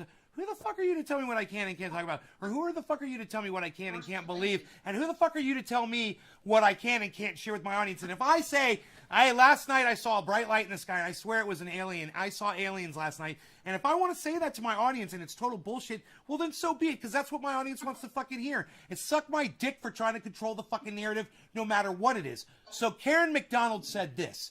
She says, I got put in Facebook jail for saying men are stupid, referring to my old man. Dude, I'm so fucking sick of this amount of control. You know, oh, so she's a sexist. It's reverse sexism. They got ya. Reverse sexism. Can't say men are stupid. Well, let me tell you something, Karen. Men are fucking stupid. Women are fucking stupid. I mean, what else can I say? How is that? How do you get penalized for saying that? God. I said men can be stupid too, because the dude was talking shit about women, and I said, well, men can be stupid too. But the session timed out, and I got put in Facebook jail for 30 days. What the fuck? It's getting out of control. Dude, it is way out of control. Oh my God. And they went back 8 years on a meme that I shared 8 years ago. This has been about a month ago. And they put me in Facebook jail, or I couldn't share or go live or nothing like that, but I can still comment. Yeah, I shared something. I shared a picture and didn't even show me what I shared. I said, what the hell was it? Right. Yeah. They did that to me many times. They would, my page would be locked up, like they would lock it, and they'd say, oh, it violates the community guidelines, but they'd never tell me what it was. Because I never shared anything inappropriate or anything. I wouldn't do that. So fuck Facebook. Some bitch doesn't want to see your page, then don't look at it. You know, just pass by. Yeah, cool. I don't like your page, I'll just pass by it, that's all. Exactly. That's how a normal, person would do it. Not these woke snowflake looking motherfuckers. Yeah. There's girls on cars and stuff with babies. Oh, these guys wearing pretty skinny jeans with their balls up in their throat. Thankful. Thumbs up from Griffin. Tiny. Hey, Griffin, hold up your right hand kind of near your face. Hold up your right hand kind of near your face, Griffin. Hold up your right hand like this. Yeah. Now give me a high five, bro, away from your face. Give me a high five away from your face. No. No, to your right. To your right. Yeah, give me a no, not where we can see it on cam, though. Move over closer to your face. Do it from where your face is. Do it from where your face is. Yeah, high five. High five. A high five. That's perfect. High five. That was fucking perfect, bro. He wants to do it again. High five. A high five. I tell you what, be trendy, get 2 flippers up. I'll tell you what.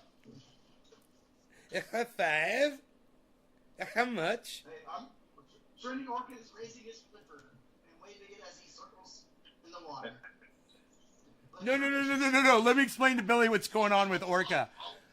Billy, Trendy Orca's phone, the camera doesn't work on the front, so he can't view what's going on the camera. He can't see the chat or anything. unless he uses the rear camera in a mirror and can see the front of his phone. Yeah, that's why I'm in my bathroom. Yeah. If you hear him meow, it's my therapy cat Rascal. He's cool. He's high as fuck up yet. But at least we can see him, and he's using a candle so we can see him. You know? That's right. It's fucking great. He dude, talk about fixing that. I mean, you totally fixed the problem. You tweaked it so good, bro. You figured it out. I mean, you totally fucking figured it out. You're like, man, I could do it in a mirror. I'm like, I don't think I've ever would have thought of that, bro. You're like a fucking genius that you even thought of that. Thank you. You solved the fucking problem. It's a workaround. It's a workaround. Hey, orcas are one of the most intelligent creatures on the earth. Yes, and you just proved it. You know how to problem? You just proved it by this very shaky workaround. You know, I may be intelligent, but when it comes to women, I always get the crazy ones. So go figure. Literally the crazy ones. Talk about crazy. Who saw last night's You may show? not wake up from. Who saw last night's show? That was pretty crazy, huh? Hey, I was gonna ask a question. Yeah. Do you guys see Nate in this picture at all? No, you shouldn't see me. I'm on the live stream. Everybody watching the live stream can see me. Oh, they can see us. Yeah. But we can't see it. Right, because I'm not using Manycam. I'm not using something that would let me split up my camera. I know. No. Here, let me delete the. I think I got an idea. On TV and on here. If I delete my camera right here. That'd be great. They did like 2 setups so that you can watch them both. Yeah. Here, let me see if I pop up. Because I deleted my camera. Well, guys, I have to get going. Ah, shit. True pleasure, and I will jump on as soon as possible. As soon as I get a notification that you guys are live again, and I'm being an adult Sounds like a sucks. plan. Being an adult sucks sometimes. Let me tell you. not coming To up. all my trainees here, and thank you. I look forward to seeing you guys again. All right. Cheers. Be safe. Be smart. And, you know, God bless Nay. Or whatever deity you believe in. Whatever All right, deity brother. bless Nay. All right. All right, peace. Later. That's I like very this nice. chat- I like this chat room shit. Well, yeah, I'll leave the chat after I end the live stream. I'll leave the chat open, and if anybody from the chat wants to come in, from the live stream wants to come in the chat, there's a link to it right there, and I'll leave that open. All right, I'll go ahead and I'll end the live stream. But What's your ass in the other Billy the Valentine? chat's gonna stay open. They're calling for you, Billy. They're calling for you, Billy. All right, you guys take care on the live stream. Love y'all, and I will see you. 3-hour show. Do what now? Who's putting the content up there on the YouTubes? I am, and I've been doing it for over 10 years. So if you appreciate that, Keep it open. go check me out over there on Twitter, man, at all 5 of my Twitter accounts. You'll find them. They're all chained together now because I keep retweeting all of my accounts on my tweets. So just find one of my tweets where I've retweeted to all 5 of my accounts. Find them all and support me across all 5 of them. Thank you so much, guys. Love y'all. Bye. Here's 20 seconds of us all waving goodbye. 20 seconds. Look at that. That's cool, man. It was cool. All right. That's awesome. Bye, guys.